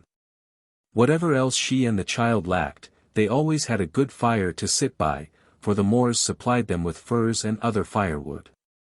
As it grew towards evening the old grandmother told her little grandchild about Christmas, as was her wont whenever Christmas Eve came round, and why they were told to keep it as a hallowed time. She also told her of the Christmas cakes taken hot out of the oven on Christmas Eve, and Christmas birds on top of them, which had made her Christmas so bright in those faraway years when she was young like Phillida. Granny's tales of the long ago were of absorbing interest to the child, who almost forgot that the dinky men were coming to order her dreams that night. When the day had gone, and night had come, Tamsin banked up the fire on the hearthstone, and then she and Phillida went to bed. The old woman knew that the Piskeys would not come in through the keyhole until they were in bed and asleep. The child and the old grandmother slept in the same bed, the latter at the head and Phillida at the foot. The head of the bed was against the wall by the side of the hearthplace, and Tamsin as she lay was in deep shadow, and only her white nightcap could be seen. But Phillida's charming little face was towards the hearth, and the fireshine fell full upon it. The child had a fair, smooth skin and clear-cut features, and her nose had a beautiful bridge. Her hair was thick and wavy, and of a deep red gold, only a little redder than the Piskeys circle, and her eyes, when they were open, were the soft sweet blue of the Cornish tors when the skies were grey. The red peat and furze fire, like a master of magic, made the interior of the poor little moorland cottage look quite beautiful. The rough walls that went up to the brown of the thatch, where they caught the fire shine, glowed like the small people's lanterns. The old dresser, which stood by the wall facing the hearth, looked as if it were painted in fairy colours, and the china on it glittered like the boulder near the Piskey circle. And even the Grail hutch, a unique piece of furniture often seen in Cornish cottages, was turned into a thing of beauty. It was painted orange colour, and its little knobs were black, to which the shine of the fire gave depths and tones and undertones. By the side of the bed where Phillida slept was a fiddleback chair, and on its seat lay her little blue week-a-day frock, that added to the quaint and beautiful picture. Only a small part of the cottage was in shadow, and this intensified the brightness of the room where the firelight held sway. The cottage was looking its brightest, and was as warm as a Zam 14 oven, when a gay little laugh came through the keyhole, and a merry little face peeped into the room. In another minute a dinky man came out of the keyhole and sat on the wooden latch of the door and gazed curiously about him. He was ever so dinky, but as cheerful-looking as a robin, in his bright red cloak and his quaint steeple hat. The face under the hat was almost as brown as an apple pip, and only a shade or two lighter than his whiskers and beard, and his queer little eyes were full of laughter and fun. "Are the little maid and her granny asleep?" called a voice through the keyhole as the dinky man sat on the latch surveying the room. "I think so," he answered. "They are still as mice when Madam Puss is close to their hole. You are safe to come in." "Then in will come," cried the little voice, and in the twinkling of an eye a tiny little fellow dressed in green came through the keyhole and pushed off the dinky man sitting on the latch, who fell on his head on old Tamson's lime-ash floor. Scores of little whiskered piskies, some in steeple hats and red flowing cloaks, some in green coats and red caps, came through the keyhole, and when they had swung themselves down by the dern 15 of the door, they looked towards the bed. "I'll get up on the bed and see if the little maid is really asleep," said one of the Piskeys, and he climbed up to the top of the fiddleback chair close to the bed and looked down on the child. "Is she asleep?" asked the other little Piskeys eagerly. "As sound asleep as a 7-sleeper, 16," answered the dinky man, "and so is Granny Tregeagle," sending his glance to the head of the bed. "Get up onto the bed as soon as you like, to order the little maid's dreams, the sooner the better. We are powerless to do harm after 12 o'clock, being the night of the birth. But we have come to do good, not to do harm," cried the Piskeys one and all, "and we will begin at once." They scrambled up the legs and back of the old fiddleback chair, and were on the bed in a quick stick, and took their places near the sleeping child. Some sat all in a row on the edge of the patchwork quilt. Some sat, or stood, on the pillow behind the child's bright little head, others were low down on the pillow, and one blinking little Piskey perched himself on her arm and sat cross-legged like a tailor. "I will be the first to order the little maid's dream," said one of the Piskeys sitting on the edge of the quilt, and scrambling up, he stepped on to Phillida's nose as light as the feathers which the old Sky woman had flung down on the moors. And as he walked over the bridge he said, "Dream, little maid, dream that you are wide awake, and that you and Granny Tregeagle are sitting at a table covered with a cloth as white as Piskey wool. 17 And that in the middle of the table is a lovely cake made of the finest of flour and fairy cow's cream, as sweet as your dream, and small people's spice, and everything nice, kneaded and mixed, and done in a tricks, in a little dream bower. And on the top of the cake is a dinky bird with wings spread out all ready to fly." Phillida dreamt as she was ordered, and in her dream she saw the cake, and that it was a beautiful cake, and the little cake bird was a sweet little bird. "What a handsome cake," she cried out aloud in her sleep. "And the little cake bird is a dear little bird, and it looks as if it can fly and sing," and she laughed so heartily that the Piskeys laughed too. And one of the dinky men turned head over heels on the patchwork quilt out of sheer delight that the child was so pleased with her beautiful dream cake and the little dream bird. "Dream that Granny Trevennick is as pleased with the cake and the cake bird as you are," said another little Piskey, stepping on to the bridge of Phillida's nose. "And that she thinks it is even better than the cakes which were made for her when she was a croom of a child, and the little cake bird is more like a real bird than those that were on top of her Christmas cakes." The child dreamt as the Piskey ordered, and much beside that the dinky man never thought of ordering. In her dream she not only heard her grandmother say what a beautiful cake it was, and that the little cake bird looked like a real bird, but that she said, "We must cut and eat the cake, but spare the little cake bird." In her sleep she saw the old woman, dressed in her Sunday gown and cap, lean over the small oak table and cut her such a big slice of the cake that she cried out in amazed delight, "What a great big piece you have given me, Granny!" And her laugh was as happy and gay as a Piskey's laugh. "But I must not eat all this myself, I must crumble some of it for the little moor birds, and put a piece out on the doorstep for the dinky men. It isn't a dream cake, Granny, but a Christmas cake, and it has a little Christmas bird on top." The Piskeys looked at one another with a peculiar expression in their round little eyes when the child spoke of putting a bit of her Christmas cake on the step of the door for them, and one said, "Dear little maid," and another said, "Pretty child." And one little fellow, with a beard reaching to his feet, cried, "How kind of her to want us poor little Piskeys to have part in the Christmas joy." One little dinky man whispered, "Perhaps it is not true what the old Whittle 18 says, after all, that we are not good enough for heaven nor bad enough for hell." The child does not think so, evidently, or she would not be so anxious for us to share her little Christmas cake. The Piskey who sat cross-legged on Phillida's arm uncrossed his lean little legs, rose up and stepped on to her nose, and as he walked over its bridge he said ever so tenderly, "Dream, sweet little Phillida, dream that you shared your cake with the dicky birds, and put a piece of it on the doorstep for the dinky men, which they will treasure as long as there are any dinky men."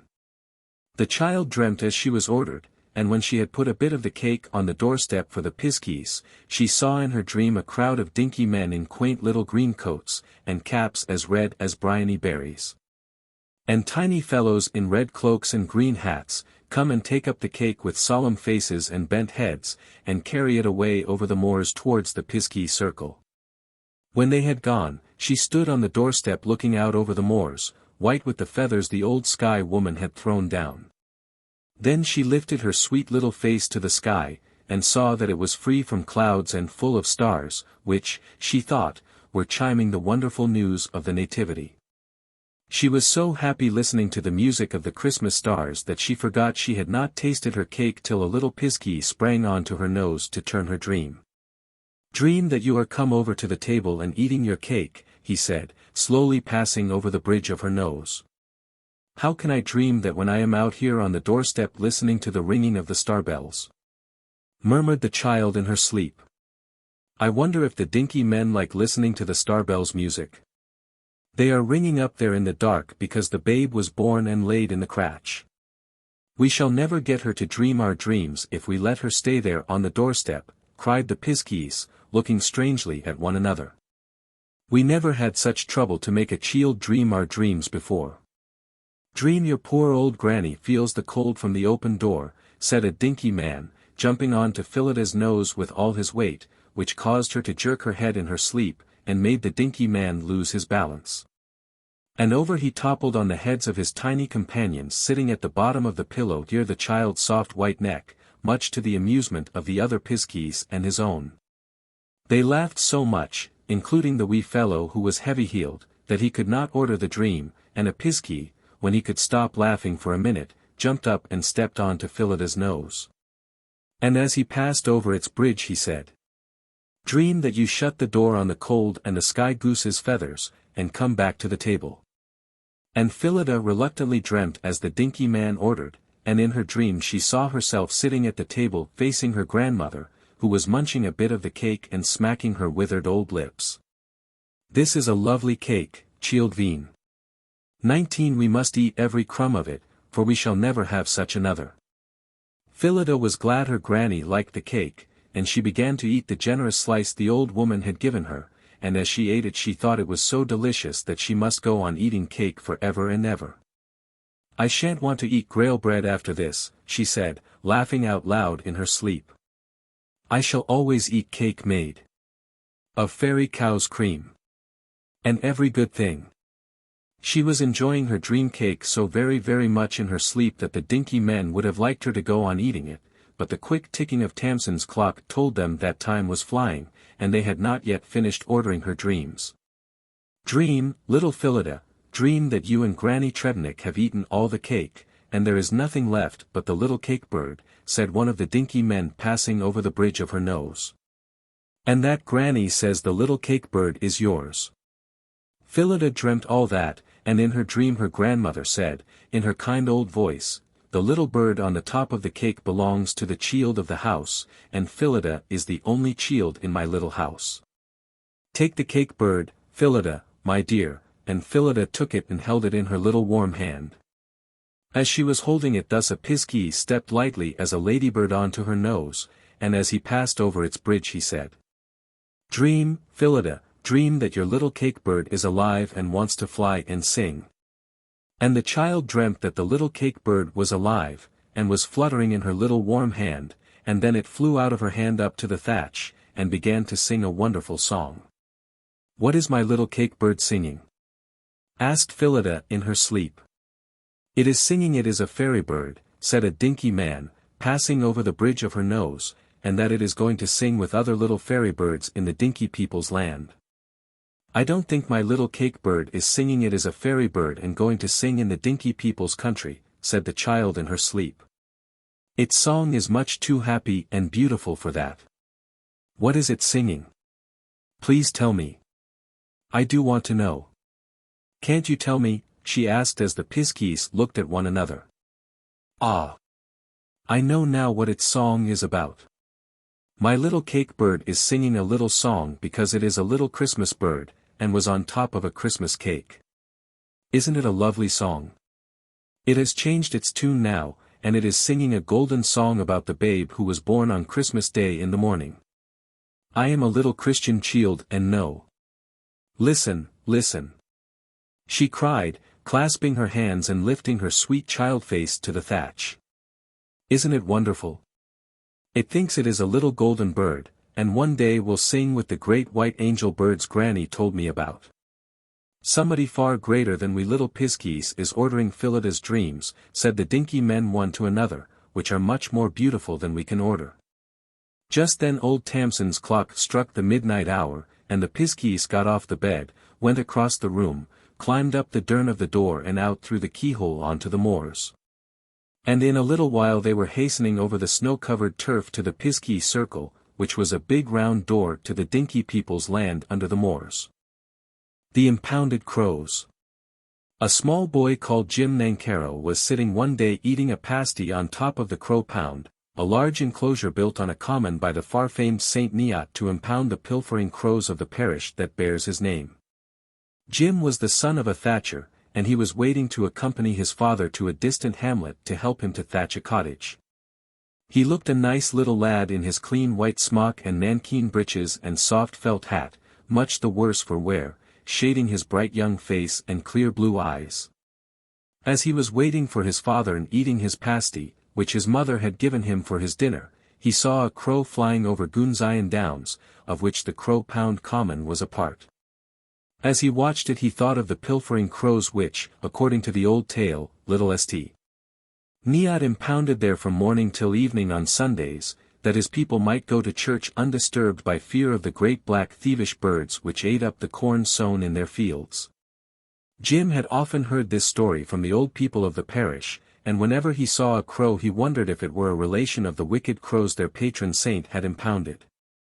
The crow that the boy was watching was flying in the direction of the Crow Pound, and when it came near it alighted on the top of the wall quite close to the lad. The crow was lean to look at, and scanty of feathers, and such a sorry-looking bird that Jim broke off a piece of his pasty and threw to him, which he ate as if he were starving. "One would think you were one of the pilfering crows of St. Neot's time," said Jim, tossing him another piece of his pasty, and to his surprise, the bird answered back. "I am." "Are you?" cried Jim, staring hard at the crow. "Well, you look ancient enough to be one of those birds, though I have always understood that our patron saint lived ever so long ago, when Alfred the Great was a little chap like me. But praps crows tell lies as well as pilfer. If I am not one of the identical crows Saint Neot was unkind enough to put into this pound," croaked the big black bird, eyeing Jim and his pasty with his bright little eye, "I am a descendant of theirs in the direct line. I truly am," as the lad stared as if he did not believe the assertion. Those poor impounded crows learnt the language of men during the long hours of their imprisonment, listening to all the little saint and his people said about them outside this pound. And they passed on their dearly bought knowledge to their children through long generations. "Then you are quite high-learnt, as the old grandfer men say," cried Jim, gazing up at the bird in open-eyed amazement. "I confess I am," returned the crow with due modesty, "especially in the old Cornish tongue, in which I can swear to any extent. I am not going to use bad language now," as Jim took up a stone to throw at him. "You would not understand it if I did. I am also high-learnt in the needs of the body, and I shall be ever so grateful for a bit more of your pasty. It isn't nice to have an aching void inside one's little feather stumjacket." "I suppose it can't be," said the lad, dropping the stone and breaking off a large piece of his pasty to toss to the bird. He was a feeling-hearted little fellow, and the crow's quaint appeal touched him, and the sorry-looking bird, with his bedraggled tail, had most of his pasty. "I have had a good meal for once in my life, and am full fed," said the crow, when the last of the pasty was eaten. And he perched on a stone, starred with stonecrop, and fluffed out all the feathers he possessed, and looked with a comical expression at Jim. "I am better fed than littlest Neot after his poor little meal of fish," he continued, still eyeing the boy, "and I am feeling so comfortable that I am inclined for a chat." "Are you?" cried Jim, who thought this great black crow was a wonderful crow, which he certainly was. "I don't know what to yarn about."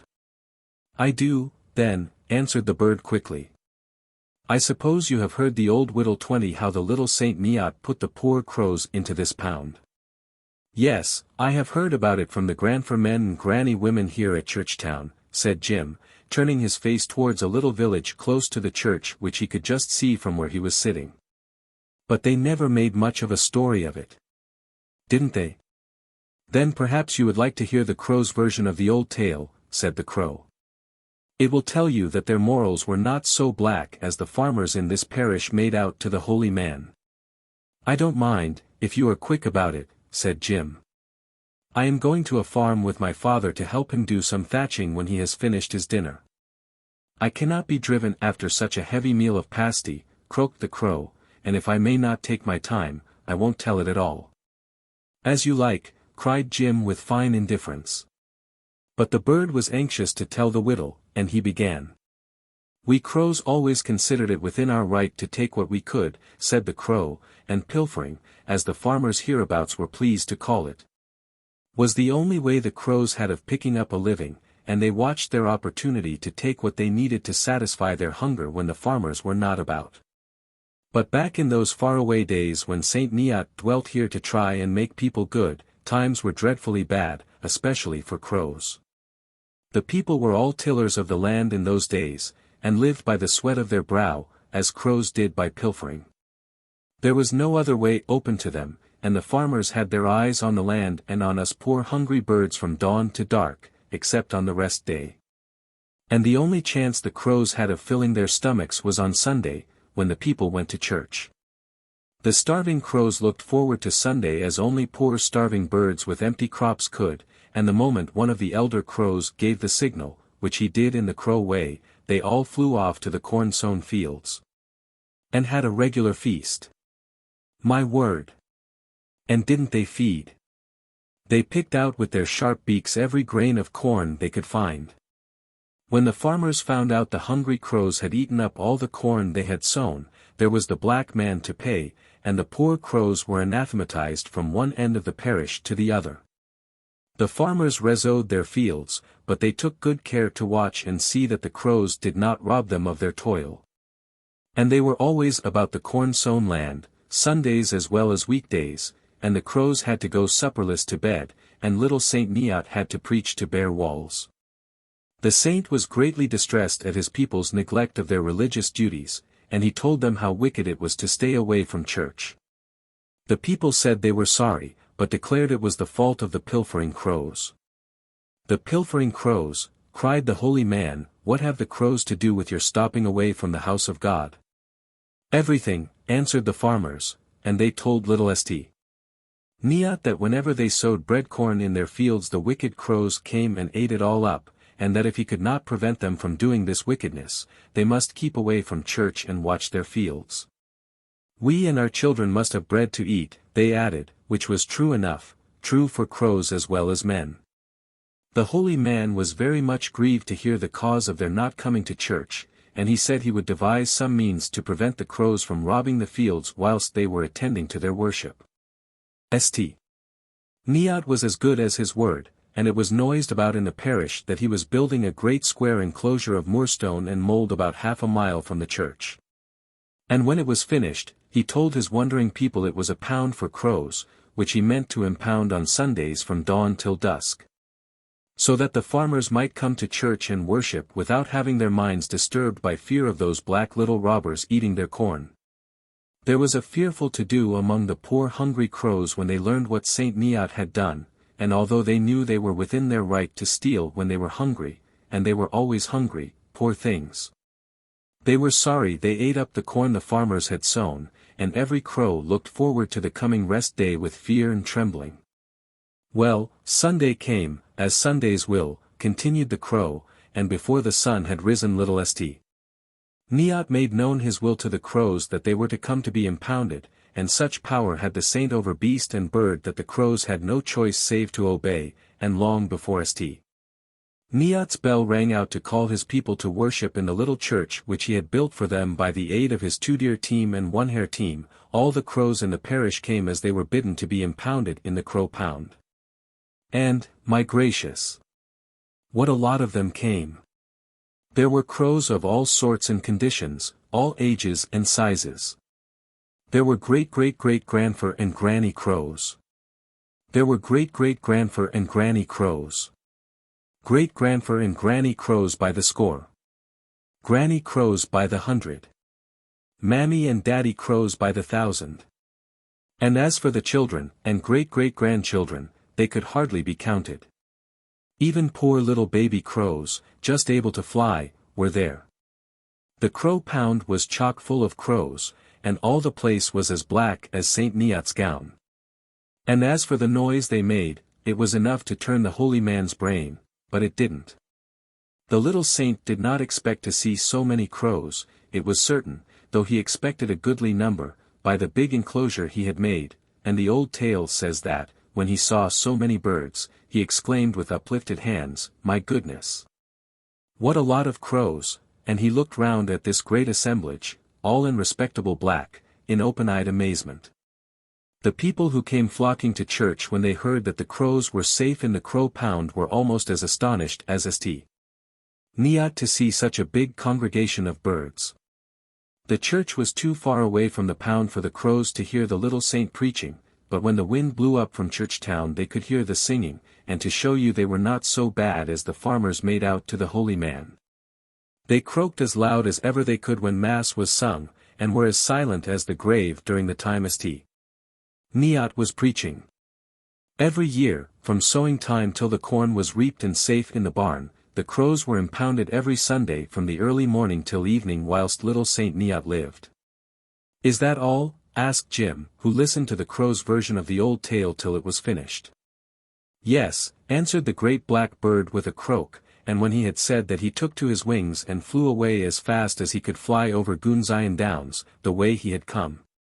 "That wished-looking crow did not tell the old whittle half bad," said Jim to himself, as he watched the bird fly away. "Shouldn't I like to have seen this old pound full of crows? It must have been terribly funny when St.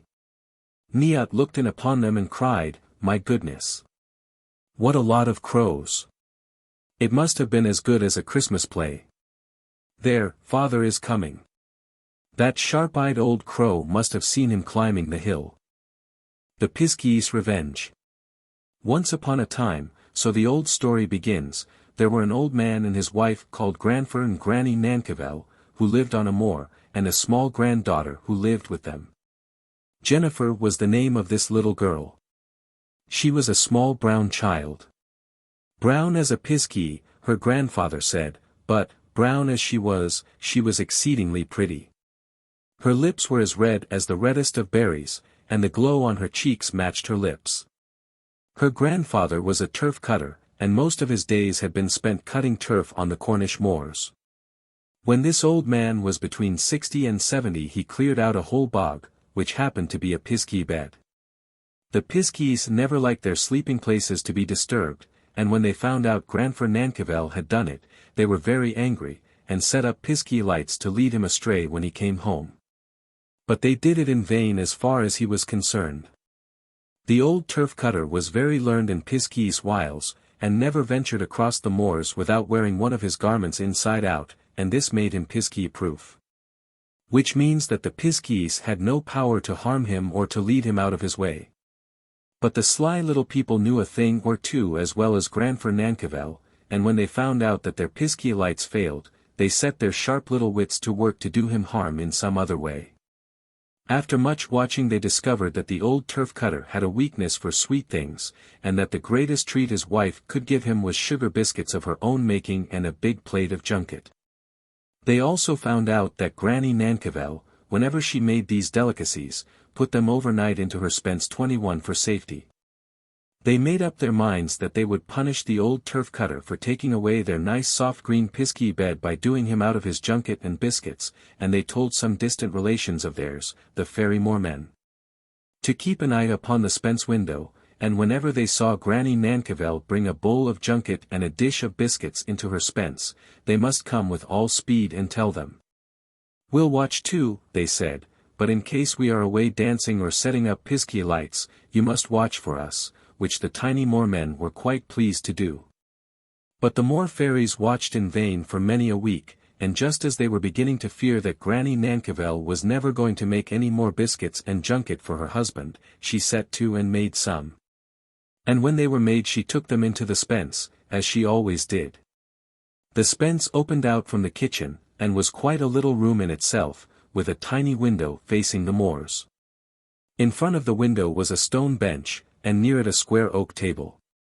The tiny moormen were peeping in at the window when the old woman put the bowl of junket on the table and the dish of sugar biscuits on the bench, and the moment her back was turned they tore off to the piskies with the news. "A big round basin full of lovely cool junket," they cried, "and a dish heaping full of round biscuits, yellow and white with eggs and sugar, with which they are made. I heard the old woman say that she had never made better, and all for Grandfer Nankervell, 'cause 'tis his birthday tomorrow." "Birthday or no birthday, Grandfer Nankervell shan't taste one," cried the little piskies. "No fy, he shan't. He turned us out of our beds, and we'll do him out of his biscuits and junket, see if we won't." "That's right," said the Fairy Moormen, who were hand and glove with the piskies, "only please save some for us." They and the piskies hastened away to the turf cutter's cottage, and when the turf cutter and his wife had gone to bed, the piskies got into the spence and ate up the big bowl of junket, and passed out the biscuits to the tiny moormen. When Granny Nankervell went to her spence the next day she found the junket bowl empty and every biscuit gone. She said she could not imagine who had taken the things, but looked suspiciously at her little granddaughter Jennifer. "The cat must have got into the spence and done me out of my birthday treat," said the old turf cutter. "You must shut the spence window the next time you put a junket in there." "But the biscuits have gone as well as the junket," said the old woman, still looking at little Jennifer. "Cats have no liking for sugar biscuits, that ever I heard tell of."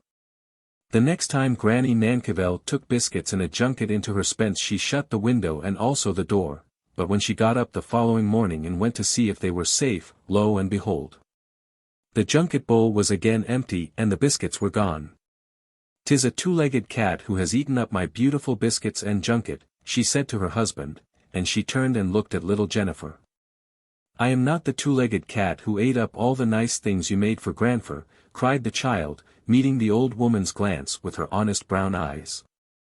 I never said you did, said Granny Nankervell. But, 'tis queer the junket bowl is empty and every biscuit gone from the dish.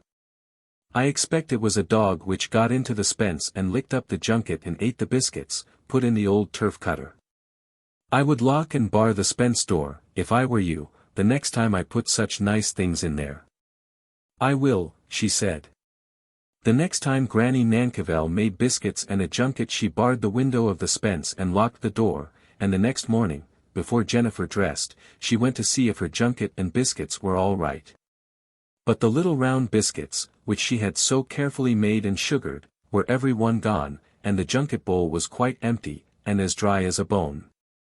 "'Tis our little grandchild who has eaten it all," cried Granny Nankervell in great anger to the old turf cutter. No cat or dog could get into a spence with door locked and window barred. "I don't believe it was Jennifer," said the old man stoutly. "If it was not Jennifer, who was it, pray? Biscuits and junkets don't eat up themselves, any more than dogs and cats can get through keyholes and barred windows." "That's true," said Grandfer Nankervell. "All the same, I am certain sure that our dear little grandchild would not go and eat up the things." "Then who did?" asked the old woman with a snap. "The little Piskeys, I shouldn't wonder," he answered. "My great-granny told me they were little greedy guts, and in her days they used to skim the cream off the milk, and eat all the cheesecakes she used to make, unless she put some for them outside on the doorstep. Regular little thieves the Piskeys were in her days. P'raps they haven't learnt to be honest yet. There are plenty about now, and little more men too, by the tee-heeing and tee-hoing I have heard lately, waiting, I dare say, to play some of their pranks on me." But Granny Nankervell was still unconvinced, and still believed it was Jennifer, and not the Piskeys, who ate her biscuits and junket. One evening the old woman put another bowl of junket and a dish of biscuits in the spence, and was as careful as before to bar the window and lock the door. And in the middle of the night, when her husband was fast asleep and snoring, she got up and came downstairs to see if she could find out for certain who it was that ate up her good things. When she came down, whom should she see but her little granddaughter Jennifer standing by the spence door in her little bedgown. "I am fine and glad you have come, Granny," whispered the child, before the old woman could say anything. "I believe it is the Piskeys who have eaten the junket and things you made for grandfer. I saw a dinky little fellow not much bigger than your thumb go in through the keyhole just now. They are having a fine time in there, anyhow," as her grandmother looked at her oddly. "If I were you, I would look through the keyhole and see what they are doing." And through the keyhole the old woman looked, and saw, to her amazement, scores and scores of green-coated little men, whiskered like a man, on the oak table, standing round the junket bowl ladling out the rich thick junket with their tiny little hands, and half a dozen other little chaps were up in the window-sill passing out her delicious sugar biscuits to the tiny moormen, who were even more whiskered and bearded than their distant relations. The Piskeys. By their faces, they were all greatly enjoying themselves, and at the expense of Grandfer Nankervell, the turf cutter. Granny Nankervell was so astonished that she lost her mouth-speech, 22, but when she found it her old voice shrilled through the keyhole. "Filling your little bellies with the junket and biskeys I made for my old man, B.E.E., she cried. "I'll wring the necks of every one of you, ISSFY, I will." The old woman spoke too soon to carry out her threat, for she had no sooner spoken than the Piskeys vanished, the tiny moormen as well, and where they went she never knew. But her husband told her the little rascals were still in the spence when she could not see them. "They have the power to make themselves visible or invisible, whichever is most convenient to them," he said. "They have done you out of your biscuits and junket a good many times, anyhow," cried the old woman. "ISS," said Grandfer Nankervell, "they have, and as I did away with the Piskey beds, we are quits. I only hope they will be of the same mind, and won't come any more and eat up those nice things you make for me. I am quite longing for a plateful of junket and one of your sweet biscuits." Whether the Piskeys thought the old turf cutter was sufficiently punished for clearing out their sleeping places, or whether Granny Nankervell's threat to wring their necks frightened them away, we cannot tell.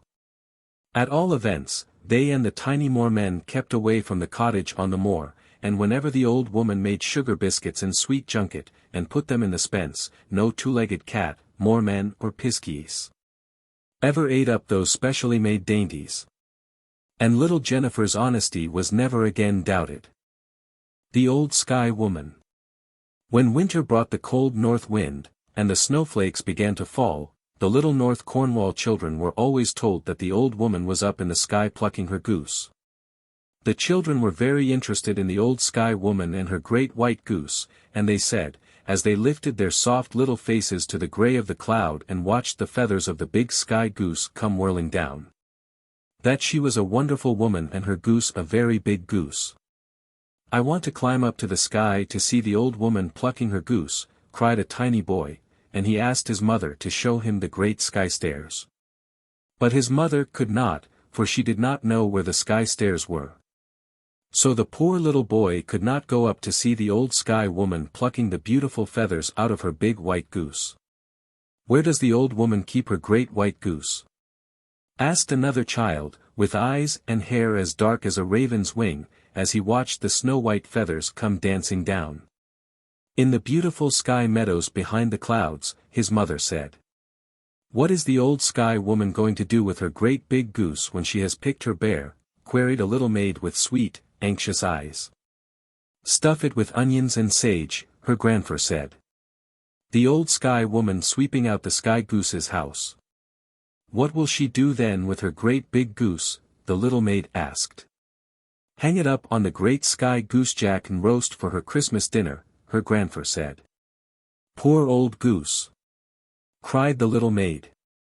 "I don't believe the Old Sky Woman would be so unkind as to kill and pluck her great big goose," said a wise little maid with sunny hair and eyes as blue as the summer sea.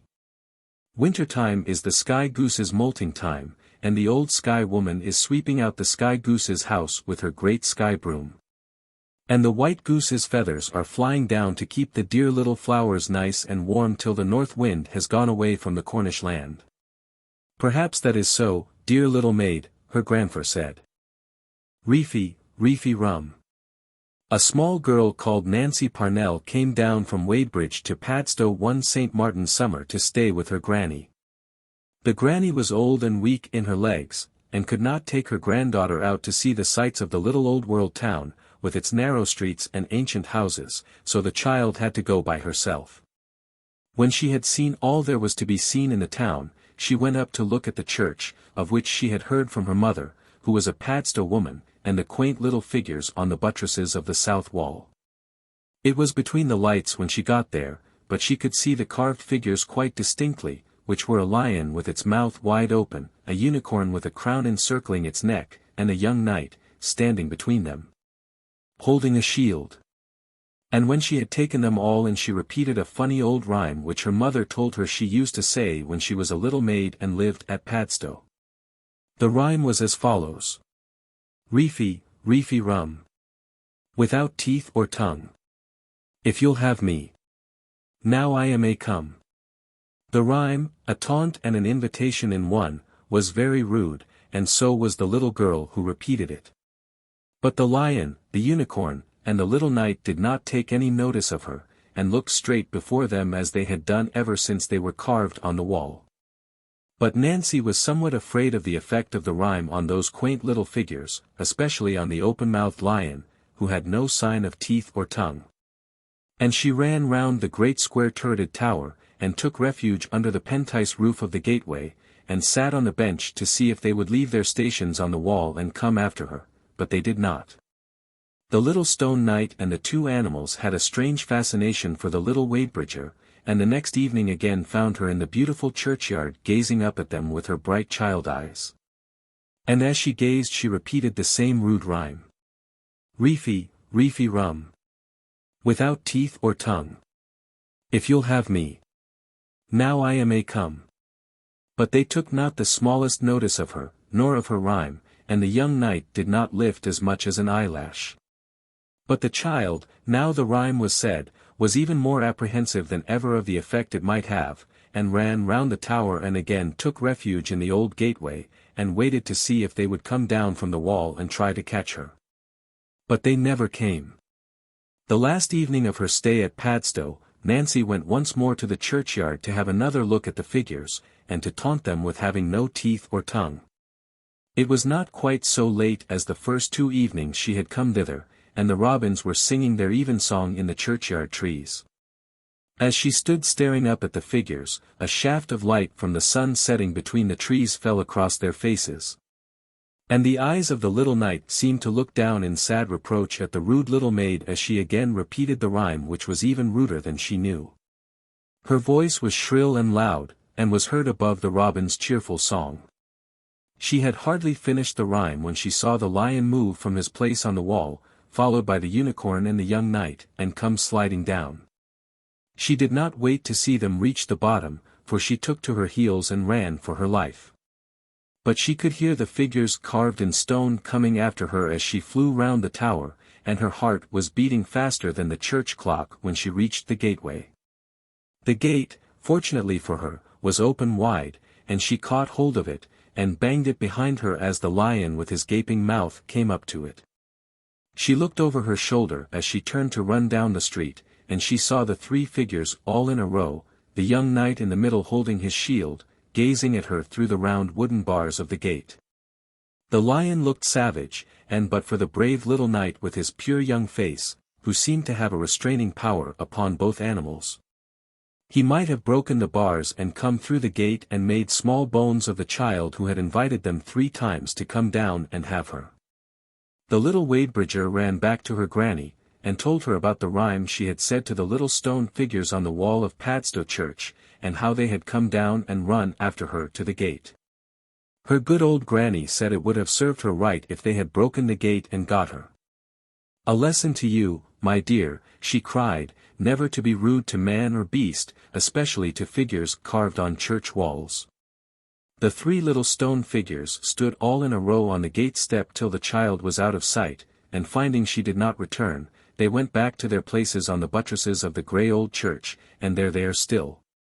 And, as far as we know, they have never left them since. Nancy Parnell, the little Wadebridger, repeated Reefy Rum 3 times, and that was when our great-great-grandmothers were children. The little horses and horsemen of Padstow. At the bottom of the same old town there is a house which has 2 tiny little men on horseback on the top of its roof. They have stood there for hundreds of years, and they never leave their places save when they hear the great church clock strike the hour of midnight, when, it is said, they leave the red tiles and gallop round the marketplace and through the streets of the little town. These gallant little horsemen have seen the house on which they stand almost rebuilt, changed from an old-world building with quaint windows and doors into quite a modern one, and they have the sorrow of knowing that the only things left that are ancient are the walls, the red tile ridge, their little horses, and themselves.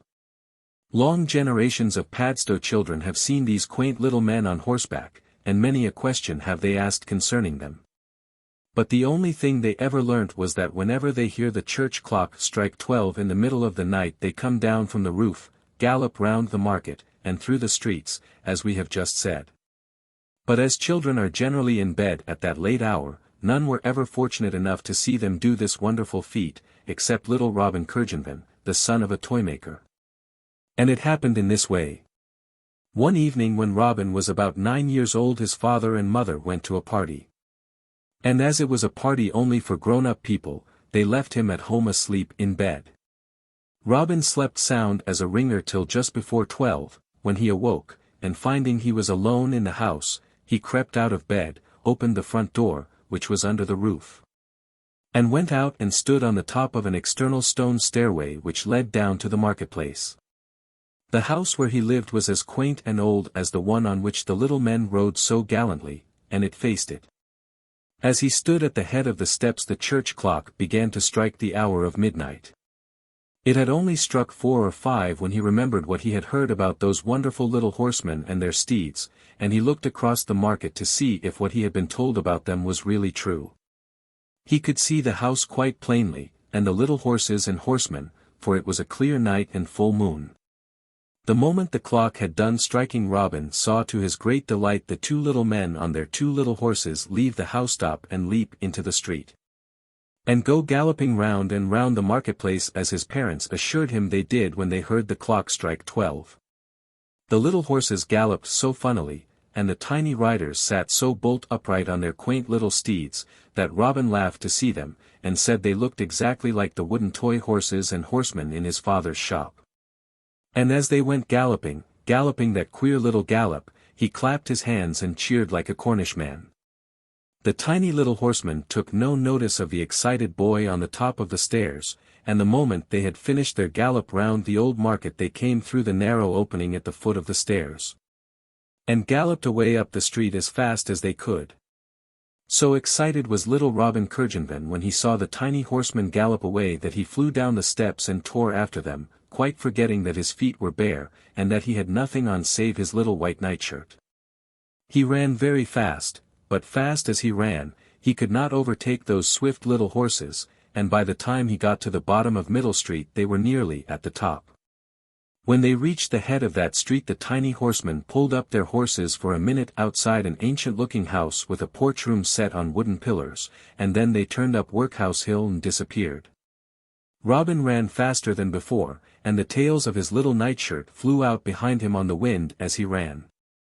And he never stopped running till he was halfway up Church Street, when he saw the little horses and their riders galloping down towards him. They had been to the head of the town, and were returning. And he got on the footpath and stood near an arched passage, and waited for them to pass. He did not have to wait long, and so fast did they come you would have thought they were galloping for a wager. They seemed to be enjoying their gallop through the streets of the sleeping old town amazingly, and Robin, as he fixed his bright young eyes upon them, saw, or thought he saw, a broad grin on their queer little faces as they galloped by. The barefooted little lad, in his little night garment, ran beside the quaint little horses and the little horsemen for a short distance, but they galloped much faster than he could run, and soon outdistanced him.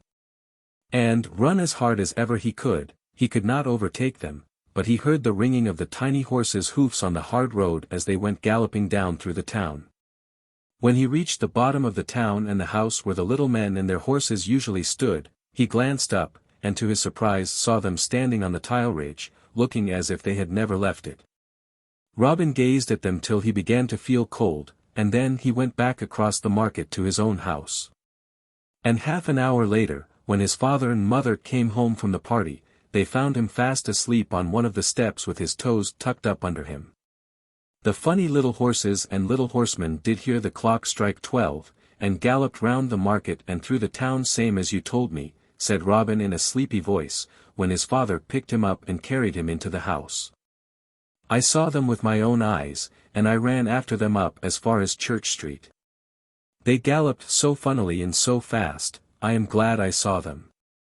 So am I, said his father, laughing, thinking his small son had dreamt it as he lay asleep on the step. You are the first little chap who ever saw them come down from the roof and gallop, and I fancy you will be the last.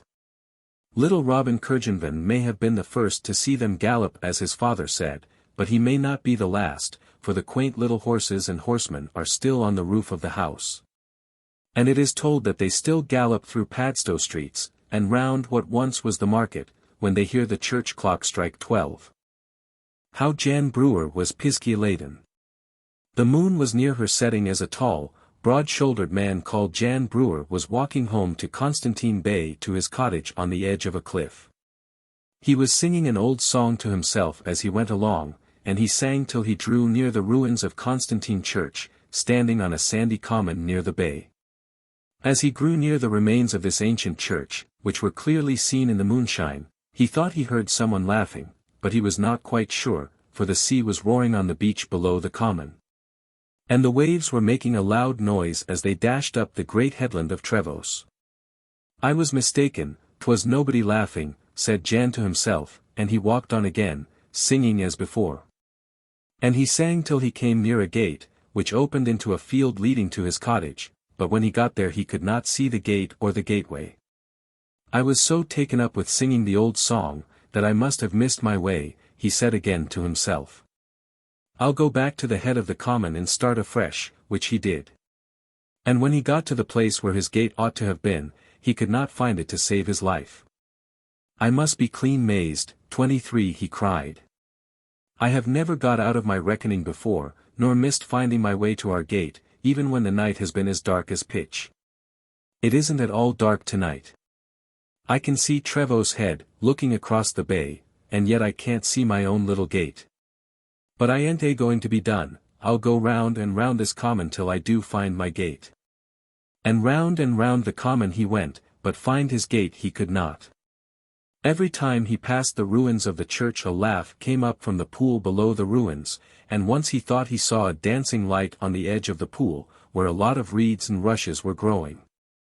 "The little man in the lantern is about tonight," he said to himself, as he glanced at the pool. "But I never knew he was given to laughing before."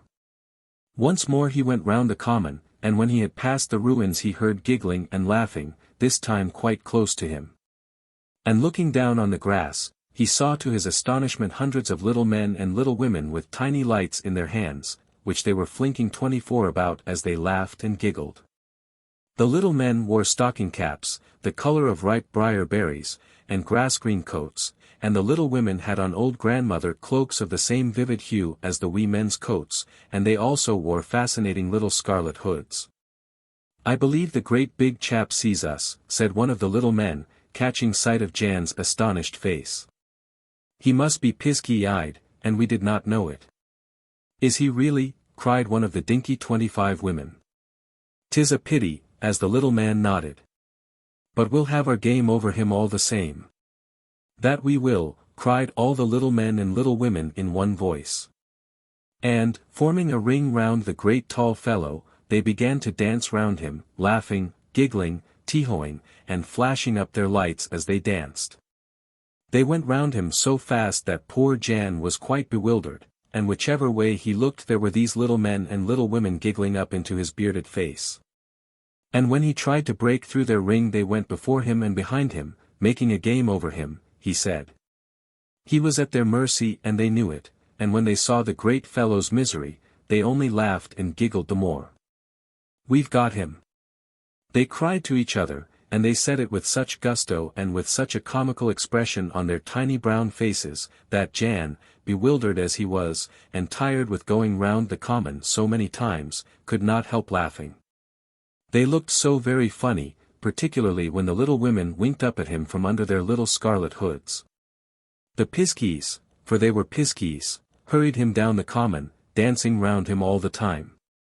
And when he got there he felt so mizzy-mazy with those tiny whirling figures going round and round him like a whirligig, that he did not know whether he was standing on his head or his heels. He was also in a bath of perspiration, sweating leaking, he expressed it, and, putting his hand in his pocket to take out a handkerchief to mop his face, he remembered having been told that, if ever he got Piskey-Laden, he must turn his coat pockets inside out, when he would be free at once from his Piskey tormentors. He immediately acted on this suggestion, and in a minute or less his coat pockets were hanging out, and all the little men and the little women had vanished, and there, right in front of him, he saw his own gate. He lost no time in opening it, and in a very short time was in his thatched cottage on the cliff. The Small People's Fair. In the same parish where Jan Brewer was Piskey-Laden on Constantine Common there is a beautiful lane called Tregeagle. It has high mossy hedges, where ferns grow in abundance, and where speedwells love to display their multitude of blue blossoms. This lane is said to be a regular Piskeys' haunt, where all the wee folk in the neighborhood meet. People who have passed through this lane in the evening or late at night have heard the Piskeys laughing. But nobody, as far as we know, except one young fellow, ever had the good fortune to see them, and he, like Jan Brewer, had the gift of seeing what others could not. Hender Bennet was the name of this young fellow, and he lived at a farm near Tregeagle Lane. One night, after he had been over to Towan, a village about a mile and a half away, to see a young girl whom he was courting, he was returning home through this beautiful old lane, when he was startled by a burst of music quite close to him. The music was so sweet and yet so stirring that he wanted to dance to the tune. He looked about to see whence the sound was coming, but he could see nothing unusual. It was a glorious night, and the big moon floated like a silver ball in the cloudless blue of the midnight sky, and shone so brightly that he could even see fronds of the fern standing out quite clearly from the mossy hedge banks. As he was looking around, the music grew louder, sweeter, and more stirring, and sending his gaze down the lane to where the trees arched it, he saw a big crowd of small people holding a fair. He had heard of little people's fairs from his great-granny, but had never hoped to see one, and he was as glad as a bird that he happened to be going down Tresselin Lane when they were holding one. The wee folk were holding their fair near a gate about a dozen yards or so from where he was standing. As the moon was just then floating over the gate, he could see all the little people quite plainly, and what they were doing. The little men and the little women were all dressed up to the nines in the way of clothes, and although he could not have described the cut of their coats or the style of their gowns, he knew that all the little women were lovely. That dear little faces peeped out of quaint bonnets, that they carried frails in their hands, and that piskey purses hung by their sides in the same way that his great-granny's big cotton purse bag hung under her gown. There were ever so many little standings or stalls on the grass, one here and one there, like currants in his mother's buns, Hender told himself. Every standing was laid out with all sorts of tempting things pleasing to small people, on which they gazed with evident delight. They asked the price of this thing and that of the little standing women behind the stalls. And to see the little people opening their tiny brown piskey purses and taking out their fairy money to pay for their purchases was as good as a play. But what delighted the young fellow most were the tiny fiddlers and pipers. And to watch the way the fiddlers elbowed their fiddlesticks and fiddled was worth walking 12 miles any night to see, he said. To say nothing of watching the little men and the little women dancing to the tunes the fiddlers fiddled and the pipers piped. It was merrymaking with a vengeance, he told himself, and the fiddling, the piping, and the merrymaking at Summercourt Fair were nothing to it.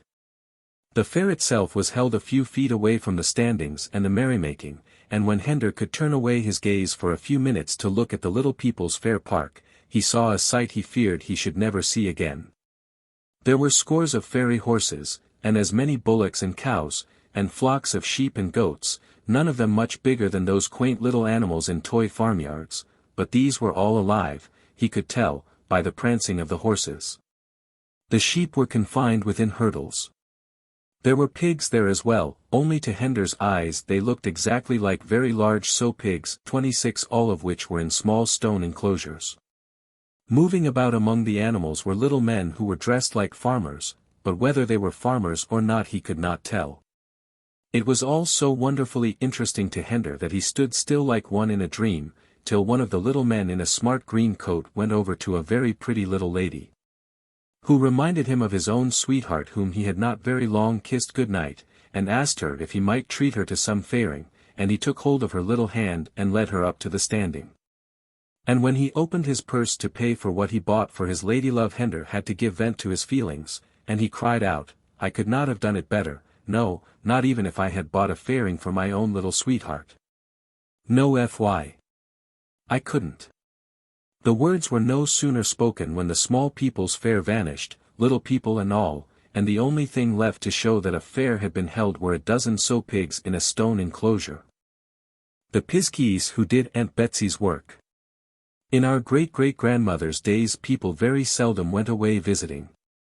And when little Nanny Sandow received an invitation from her Aunt Betsy, great-aunt really, who lived quite 20 miles from her home on a lonely moor, near Liskeard, there was great excitement in Nanny's home. Nanny's father did not like the thought of her going away so far from home, and her mother did not like it either, but she said Aunt Betsy was well-to-do, and had a stocking full of gold hidden away somewhere. It would not do for them to offend her by refusing to let the child go. So the invitation was accepted, and Nanny was sent off by coach, and met by her aunt in a donkey cart in Horn Lane, at Liskeard, where the coach put up. And that same evening she reached the little house on the moor. It was quite a nice little house, with 2 rooms up and 2 down, and a large garden behind, sheltered by granite boulders fantastically piled one on top of the other. In front of the house were the moors, which, at the time Nanny came to stay with her aunt, were gorgeous with the bloom of heather and other flowers. Nice as the house was, and beautiful as the moors were, with their background of Kilmar and other Cornish tors, it was a lonely spot for a child to come and stay at, with only an elderly woman for company. But, then, there was the charm of novelty, and there were delights in the shape of her aunt's donkey and cow, and a big black tomcat called Tinker, to say nothing of the far-stretching moors, which were so beautiful to look at and run wild on. When Nanny was leaving to go and stay with Aunt Betsy, her mother, with a view to possessing some of the old lady's golden hoard some day, told her little daughter to be very attentive to her aunt. "Get up when she does," she said, "and help her to do her work, and make yourself very useful," and the child said she would.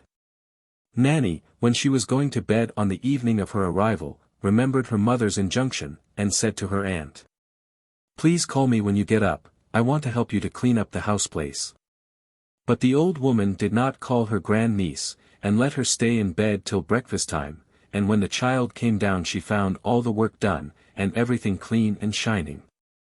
"You never called me, Aunt Betsy," said Nanny reproachfully. "Mother did so want me to help you." "Did she?" cried the old woman sharply. "If your mother told you to help me, she had a motive for it. I know your mother's little ways." "She said you were getting up in years," said Nanny innocently, "and that the young should spare the old as much as they could." "The dear little brown Piskeys spare my old legs," said the old woman, looking at the child. "They come in and do my work before the world gets up." "The Piskeys," cried the child. "Who are the Piskeys?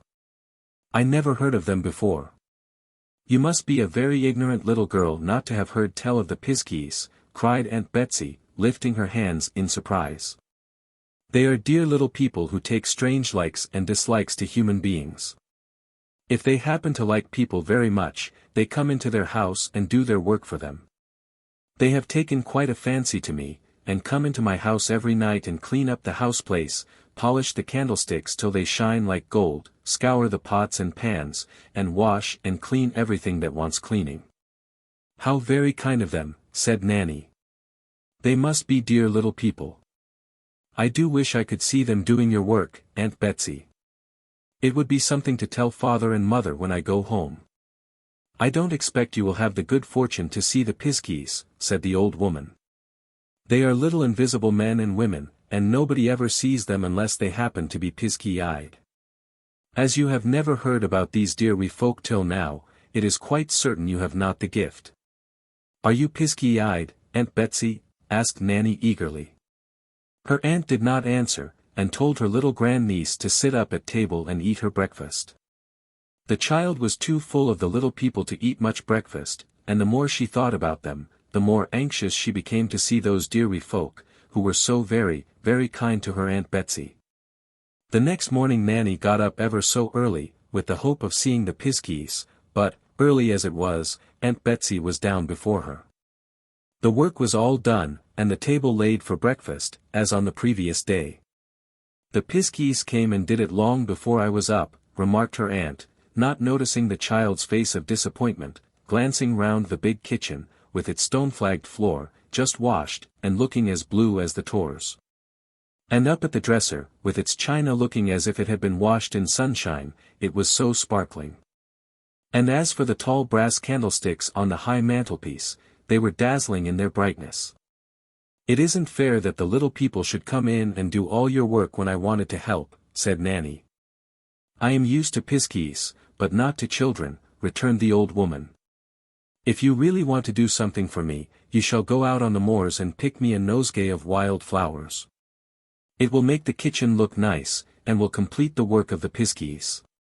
Nanny was willing, as she had nothing to do, and she put on her sunbonnet to go. "The clover is in blossom," said her aunt, as the child was going out at the door, "and if you happen to find one with 4 leaves you may perhaps get pisky-eyed. And if you also find a wee's nest 27 you will have the good fortune to see all the little people in Cornwall." "A wee's nest is a thing that is never found," said Nanny, "but I'll look for a 4-leaved clover till I find it." "P'raps you found a 4-leaved clover, and that is how you can see the Piskeys," looking round at her aunt with a smile. The old woman was not given to answering questions, and she only said that 4-leaved clovers were not so easy to find as she imagined. There was an abundance of flowers everywhere on the moors, and Nanny soon gathered a great big nosegay. But although she looked for a four-leaved clover, she could not find one. Her aunt was very pleased with the flowers when she took them to her, and told her to put them into an earthenware pot, which she did. And when she had had her dinner, she went on the moors again. Tinker, the great tom-cat, with whom she had already made friends, followed her. Nanny stayed out on the moors till it was almost bedtime, searching for a four-leaved clover, but she searched in vain. The next morning, the child, hearing her aunt dressing, got up and dressed too, and, being young and nimble, she was dressed and down first. When she got to the kitchen, she heard the clatter of pans and a tripping to and fro of tiny feet, and little bursts of laughter came from the big spence at the upper end of the kitchen. But she saw nothing living, except Tinker, cleaning his face in front of the fire, and then she heard a patter of small feet going towards the outer kitchen door, and there was silence. "You have driven away the piskies, you young good-for-nothing," cried Aunt Betsy, coming into the kitchen, buttoning the sleeve of her gown as she came. "The little people don't like to be spied on when they are busy working. You should not have got up so early." The old woman seemed as much put out as the piskies, and she flew round the kitchen doing the work the small people had left undone, and would not allow Nanny to help at all, not even to lay the cloth for breakfast. After breakfast, the child, in order to put her aunt in a better mood, went out on the moors to get another nosegay of wild flowers, and she gathered one of every sort she could find. As she was picking them, Tinker, the cat, who had followed her again to the moors, put his paw on a clover and mewed, and, fearing a bee had stung him, she looked to see, and quite close to his paw was a white four-leaved clover. "I shall be able to see the piskies now," said Nanny joyfully, and she and Tinker returned to the house. Aunt Betsy was out at the back looking for a hen who had stolen her nest, and she did not come in till dinner time. Nanny amused herself meanwhile in arranging the flowers, and when she had done that to her own satisfaction, she passed the four-leaved clover over her eyes 3 times, and looked round the kitchen to see what she could see. She saw nothing unusual, but she thought she saw a tiny brown laughing face peeping round the kitchen door. When Aunt Betsy came in from watching the hen, the child told her she had found the four-leaved clover, thanks to Tinker. Her aunt looked at her queerly, and asked her to show the clover which she had found. And when she saw that it was a four-leaved one, she only said, "But you have not yet found the wee's nest, and you must not expect to see the dear little brown piskies unless you do." Nanny hoped she would, all the same, and this hope made her so excited she could not sleep. And when daylight began to creep into the sky she got up, and without waiting to put on more than her little petticoat, she crept downstairs, holding the four-leaved clover in her hand. When she got to the door of the kitchen, leading into it from the passage, she opened it softly and peeped in, and to her delight she saw scores and scores of little people, all as busy as bees in a field of clover. Some were sweeping the flagged stones, some were washing the clome 28 and scouring the pots and pans, some were polishing the candlesticks with a soft leather. And others were in the big spence scrubbing the stone benches and doing it all as keenly 29 as Aunt Betsy herself, which was most wonderful, she thought, considering how tiny they were. For they were not much bigger than a miller's thumb. 30. It was the little women piskies who were the busiest workers. The little men were less industrious. And when Tinker came into the kitchen, they stopped their work of cleaning the milk pans to pull his great bushy tail and his whiskers. One little scamp of a piskey, perhaps unconscious that Nanny was now piskey-eyed, put his thumb to his nose, after the manner of naughty little boys, and made a face at her. The piskies were a merry little lot, and laughed at their work as if it were all play, which perhaps it was. And one little red-capped piskey danced a hornpipe on the table as several of his companions were about to lay the cloth for Aunt Betsy's breakfast. They stood on the edge of the table, waiting for him to finish his dance, and as he did not seem inclined to do this, they caught hold of him by his legs and tickled him.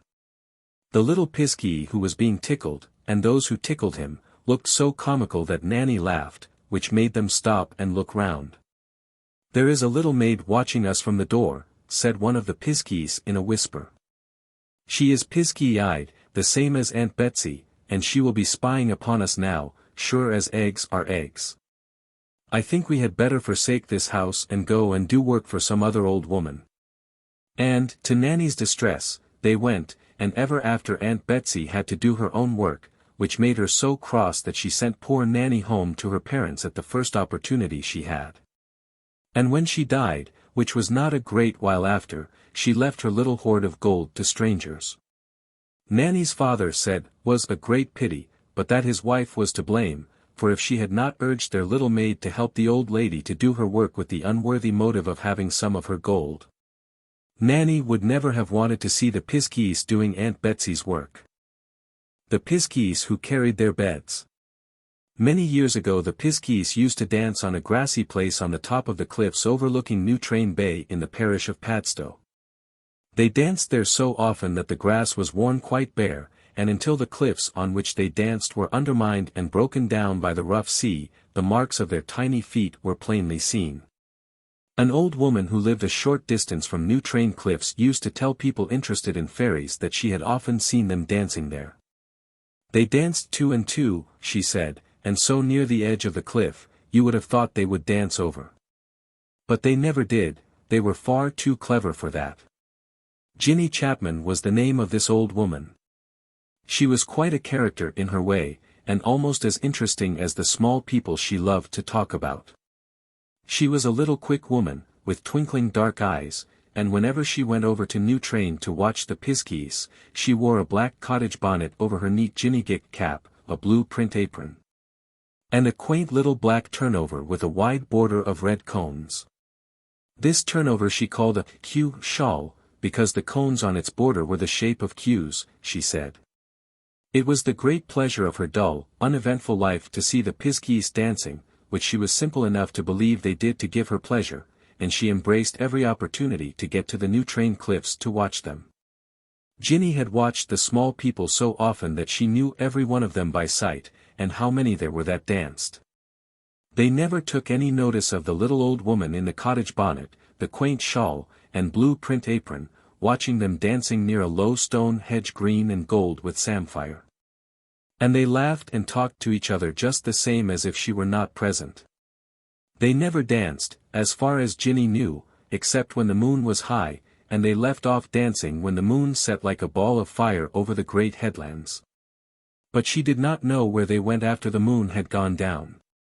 One very bright moonlight night in the early autumn, when the Piskeys stools 31 were thick on New Train Cliffs, old Ginny came again to watch the Piskeys. And when she got there were not any to be seen. She could not understand it, and she went and looked at the Piskey stools to see if they were sitting on any of them having a chat, which they sometimes did when they were tired of dancing. But every Piskey stool on the cliffs was unoccupied. As she was wondering what had become of the Piskeys, she heard shrieks of tiny laughter, like the giggles of kittiwakes, coming up from New Train Bay under the cliffs.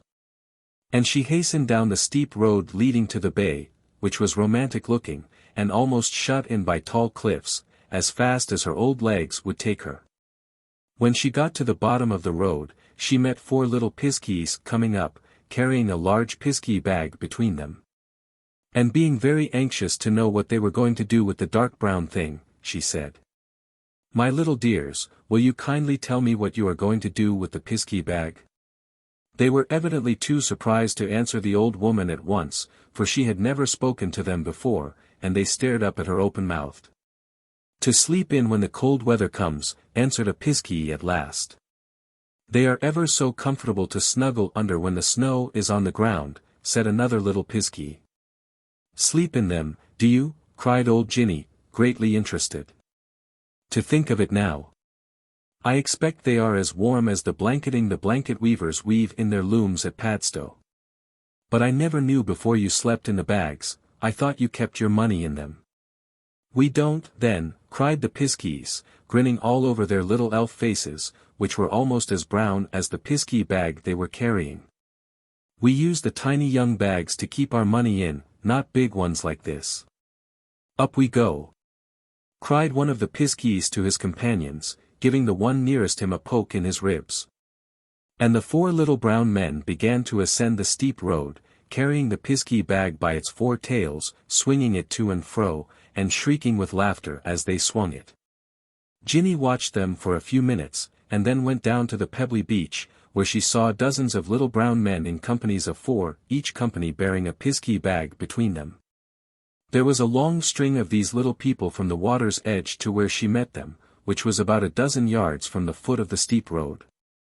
The little brown men took no notice of her, and swung the bags just as did the first quartet, seemingly unconscious that she was watching them, and laughed and joked among themselves as they swung them. Old Ginny followed them up the beach and road, and she wondered to herself where they were going to take the bags, but she never knew, for when they reached the top of the cliff where they danced, they vanished, piskey bags and all. The Fairy Whirlwind. A young married woman, who was very pretty, lived with her husband in a sweet little cottage by the sea. The cottage was cob-walled, and had a small flower garden in its front, which was a picture in the early springtime with periwinkles and gillyflowers, and in the summertime with roses and hollyhocks. There was another garden belonging to the cottage, but it was only for vegetables, and was on the top of a cliff quite 5 minutes' walk from the cottage. This young wife and her husband, who was a wagoner, had one little child a few months old. The child was very dear to them both, and they thought she was the sweetest and most beautiful little baby in all the world. The fairies must have been quite of the same opinion, as you will see. One afternoon the young wife was about to make an Irish stew for her husband's supper, when she found she had not enough potatoes in the house to make it. As she took her sunbonnet from its peg to go up to the cliff garden to dig some up, her baby, who was lying in its wooden cradle, puckered its fair little face and began to cry. "I believe the darling knows I am going out," cried the fond young mother. "I can't leave her here all by her little self, I must take her with me." And when she had put on her bonnet and a basket for the potatoes on her arm, she lifted the baby out of the cradle and took her with her to the cliff, fondling the dear little thing and talking to it as she went. When she had reached the cliff garden, she stood on the edge of the cliff with her flaxen-haired babe in her arms, looking out over the sea. It was a lovely June day, and the water was as quiet as a mill pond and blue as Viper's bugloss, she told her baby. "Just the sort of weather for my pretty to be out in," she cried, hugging the child. Mrs. Davies, as the young woman was called, after gazing out over the sea for a few minutes, laid her baby down on the top of a potato ridge, close to where a succory and a knapweed grew side by side, and interlaced their blue and purple blossoms. When the babe had fixed its eyes upon the flowers and cooed to them in baby fashion, she set to work to dig up the potatoes. She had not been digging very long when she heard a curious noise behind her, like the sound of soft wind in trees, but there were no trees in the cliff garden, and not wind enough to move even the potato leaves. She dropped the Bittix 32 to see what it was that made so strange a sound, and as she dropped it she was caught in a whirlwind, a fairy whirlwind, she said it was, which whirled her round and round like a whirligig. And as she whirled she was enveloped in a cloud of fine grey pilum, or dust, and she could not see anything beyond her nose. When the whirlwind went away, and it vanished as suddenly as it came, she found herself close to the edge of the cliff ever so far away from her baby. Fearing she knew not what for her child, she ran over to it to see if it was quite safe. And to her horror, there, where her own fair little baby had lain, she saw a dark, wizen little creature, with a face wrinkled all over like an old woman's. "That is not my little maid," she shrieked, "it's a changeling. The wicked little people envied us our little beauty, and have stolen her away, and left one of their own ugly brats in her place. They raised a fairy whirlwind to hide from me what they were doing, the wicked, wicked little things." Mrs. Davies never knew how long she stood staring down in hopeless misery upon the ugly babe the small people had left there on the potato ridge in place of her own, but in the end she took it up in her arms and carried it down to the cottage. Her husband was at home by this time, wondering what had become of his wife and child, and you might have knocked him down with a straw when she poured out her woe to him. And showed him the ugly dark babe the fairies had exchanged for their own beautiful babe. "What must I do with it?" she asked piteously, when her husband turned away from it with grief in his eyes and sorrow in his heart. "Keep it till the small people are tired of our little handsome," he said, and be good to it if you can. If we ain't kind to the fairies' shield, they won't be kind to ours, that's certain. So the young woman and her husband, for the sake of their own flaxen-haired, blue-eyed little darling the small people had envied and taken away, were very kind to the babe they had left in its place. They hoped, as they took care of it, although they never loved it, that the fairies would quickly grow tired of their child and bring her back, but they hoped in vain. A year after the small people had raised a whirlwind, the fairies' shield, as Mrs. Davies and her husband called the babe left on the potato ridge in place of their own, pined away and died. But the little human child with its flaxen curls and eyes of Cornish blue was never seen by mortal eyes after the fairies had stolen it. Notes. The adventures of a Piskey in search of his laugh. The Piskeys are said to have a kind of music, and to dance to the strains of fairy fiddles. There are Piskey rings on many of the Cornish cliffs and headlands. The country people say the Piskeys make them in the night. The rings, anyhow, spring up suddenly like mushrooms. The legend of the mole is still current in North Cornwall, and its tiny hands are shown as evidence that it was once a very proud and vain lady, who said that the ground was not fit for her dainty feet to walk on. As a punishment for her overwhelming vanity and pride, she was turned into a mole to walk underground. There is more than one quaint conceit about Jack-o'-the-lantern or the little man o'-the-lantern. Some say he walks about carrying a lantern, others that he goes over the moors in his lantern. He is the Piskey Puck. There are many weird stories told about giant Tregeagle. I have given one of the simplest, but only as far as it has to do with North Cornwall. It is said that his shadow still flits over the moorlands in the neighbourhood of Dozmare Pool, and that the pool itself is the mother of storms, being moved by supernatural influences. There has always been a tradition that an underground waterway led from Dozmare Pool to the sea, but there is no tradition that Merlin ever came out of the place where the Lady of the Lake put him, or that he was the bargeman of the moorland lake. The little fairy riders, or night riders, as we Cornish call them, are, I believe, peculiar to North and East Cornwall. They do not seem to have been a kind little people. They never had any consideration for the horses and colts which they took out of farmers' stables near their haunts, but rode them over the moors and commons till they were ready to drop. And then left them to perish or to find their way back to their stables as best they could. They made stirrups out of the colts' manes and tails. The legend that King Arthur never died is still extant, and it is said that he haunts the dark Tintagel cliffs and the ruins of the old castle where he was born in the form of a red-legged chough. Legend of the Padstow Doombar.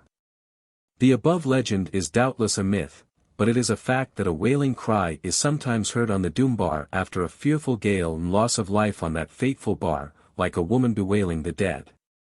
The little cake bird. In the neighbourhood of St. Columb the children used to be told that when they were in bed and asleep the dear little Piskeys would pass over their noses and order their dreams. One of the strange conceits about the Piskeys was told to me not long ago by a native of Cornwall.